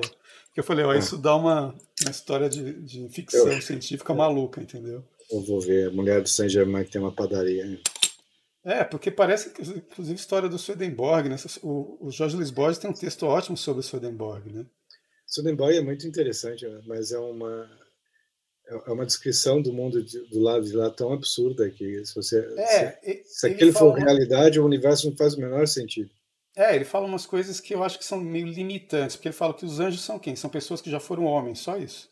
Não tem nenhum anjo que vem de cima do paraíso, todos saíram daqui. Eu falo, não, isso aí tá muito estranho. Mas quando ele fala de inferno, é interessante. Tem umas coisas interessantes. Tem uma outra mulher maluca com um livro, que eu esqueci agora, não sei se é Elizabeth, não sei o que lá, que ela fala do inferno, que os caras estão brigando lá até hoje. Existem até papas no inferno, né, que não sabem que morreram, estão brigando pelo papado. Essas histórias de céu e inferno também dão. Por exemplo, tinha um amigo lá de São Paulo que ele jogava RPG, eu ficava assistindo, né? Ele jogava sobre uma cidade chamada Metrópolis. Ele foi me explicar, Metrópolis seria uma cidade que existe no mundo astral ou no inferno, que é como se fosse uma Nova York, como São Paulo, mas que cobre todo o planeta Terra, como se todas as metrópoles do mundo tivessem crescido tanto que umas encontraram as outras. Sim. E ali o pessoal está sempre em luta pelo poder, entendeu? Parece a história do C.S. Lewis do The Great Divorce, né? Não sei como chama. Que é uma cidade inteira, né? É mais ou menos isso. Tudo para onde quer que se vá é um subúrbio. Né? Por isso que o pessoal fala assim, não leio essas coisas. Eu falo, cara, mas isso dá margem para escrever tanta história interessante. Eu acho que as pessoas se limitam demais, né, em leitura, ficam com medo de ler qualquer coisa, principalmente católicos, eles ficam com medo de ler qualquer coisa que não seja a doutrina católica. Eu acho que o Olavo tá certo, aquele negócio assim, o Olavo falava, né, vai na igreja, comunga, confessa, comunga e cai fora, entendeu? O Olavo não fica de papo com o padre, que o padre pode ser teologia da libertação, Não fica fazendo grupinhos de não sei o quê, porque os caras podem começar cheio de, como diz o próprio São Paulo nessa Epístola dos Gálatas aí. Os caras começam a seguir a lei e não a fé, entendeu? Sim.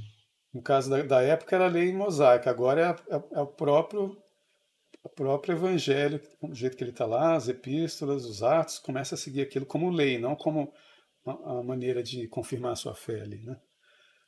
E aí fica impondo vários limites assim, né? E fala, pô, eu não consigo, cara, me censurar. Eu li as coisas, acho interessantes. Por exemplo, esse Acho que livro eles O são. Céu e o Inferno do Swedenborg eu li inteiro também. Eu só li trechos na internet, mas eu me lembro de ter ficado muito impressionado com as descrições das cidades. O que é interessante dele é quando ele fala, por exemplo, sobre entendimento e vontade, a alma do homem, a alma da mulher. Fala que toda alma é formada de entendimento e vontade. Na alma do homem, entendimento é preponderante, na alma da mulher, a vontade é preponderante. O entendimento vem da verdade de Deus, a alma vem do amor de Deus, né? Então você quer aquilo que você ama. Então, por isso a vontade vai atrás daquilo que a pessoa ama, se sente atraída. Se ela ama a Deus, ela vai em direção a Deus. O entendimento ele sempre busca a verdade e a verdade ela estará com relação a outros assuntos estará sempre mais próximo da verdade quanto mais próximo estiver da verdade de Deus, blá blá blá. Aí ele fala do casamento, como são os casamentos, né? Os casamentos se dão na conjunção das mentes. É interessante, ele fala umas coisas muito legais, sabe? Ninguém é condenado ao inferno, a pessoa vai para o inferno porque ama as coisas infernais. Isso é aquela ideia do C.S. Lewis, né, de que as portas do inferno são trancadas por dentro, né? Nossa, é, por aí mesmo. Eu estava pensando porque existem muitas imagens criativas interessantes do inferno na literatura, mas muito poucas do céu. É. E poucas, não tem C.S. Lewis, claro, tem Dante, mas não é algo muito presente, de fato. É algo que a gente tem muita dificuldade de visualizar em detalhes. Porque parece que o pessoal chega num ponto que acredita que vai virar uma nuvem, né? Uma coisa espiritual assim, e lógico que tem, o livro de Dante fala, na ilha estacionária do paradisíaca, você vai chegar, vai se deparar com Deus, você vai ficar glorificando. Deus não tem coisa melhor para fazer na existência toda, tal. Só que se você acha que você vai sair daqui direto para isso, eu acho que você está enganado, entendeu?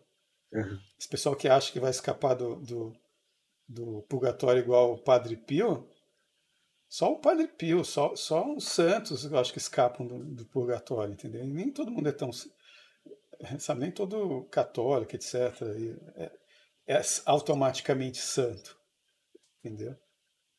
Nós temos uns apegos que os caras não têm. Você pode ser a melhor pessoa do mundo, mas você tem uns apegos. E alguns apegos você vai purgar no purgatório mesmo. E eu acho que, como eu te falei, minha especulação é que os mundos das mansões, o purgatório seria do terceiro mundo para cima, eu imagino. Diz que as É pessoas se uma, reúnem no sétimo mundo das mansões para se despedir de quem está partindo para o universo central, como se fosse uma outra morte, entendeu? Só que você está indo para mais perto de Deus ainda. Cara, o livro de Dante fala, por exemplo, que quando Jesus foi crucificado, na sede central do universo, existe uma coisa que eles chamam de mar de cristal, que é uma esfera arquitetônica, que eles chamam, é um planeta criado perfeito, ele não evoluiu igual o nosso, de transformações do Sol, de blá blá blá. Não, é uma esfera arquitetônica, foi criada perfeita para ser sede do universo, que é onde tá lá Jesus, digamos, né?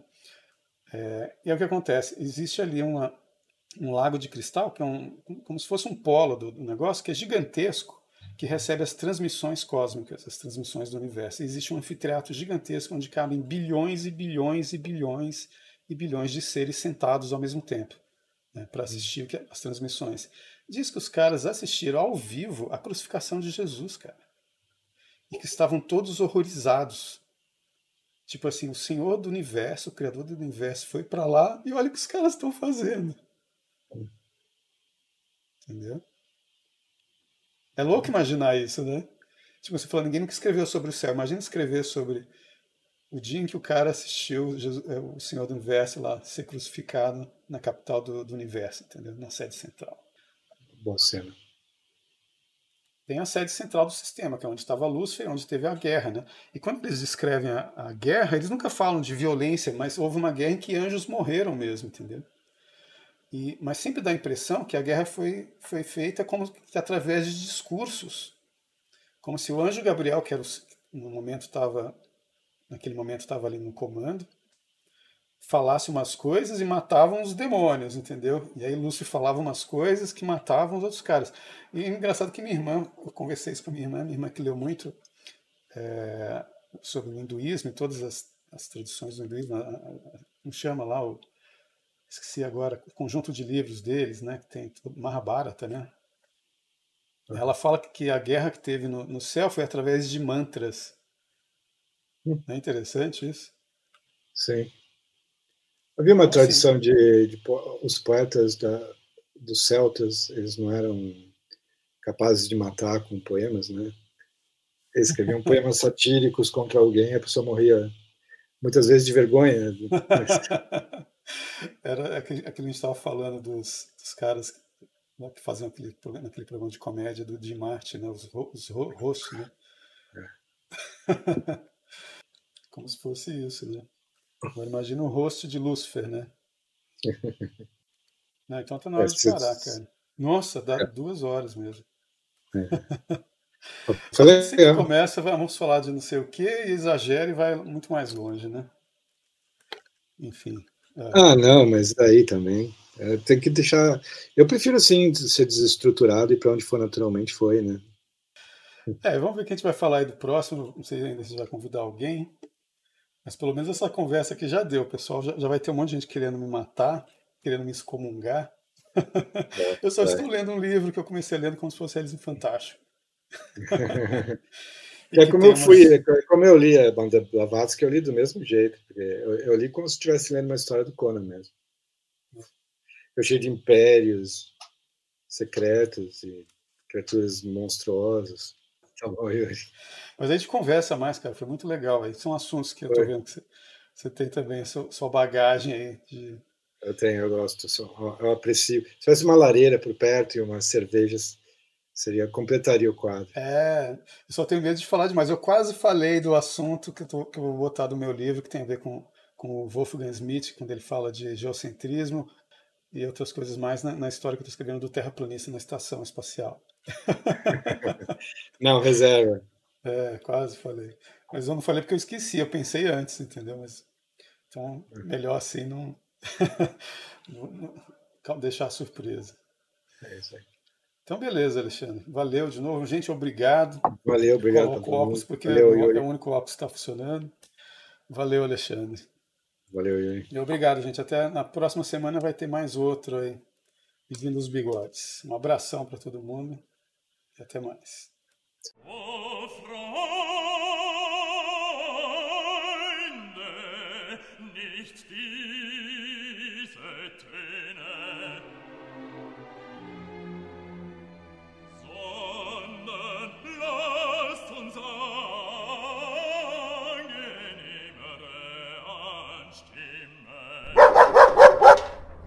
Person.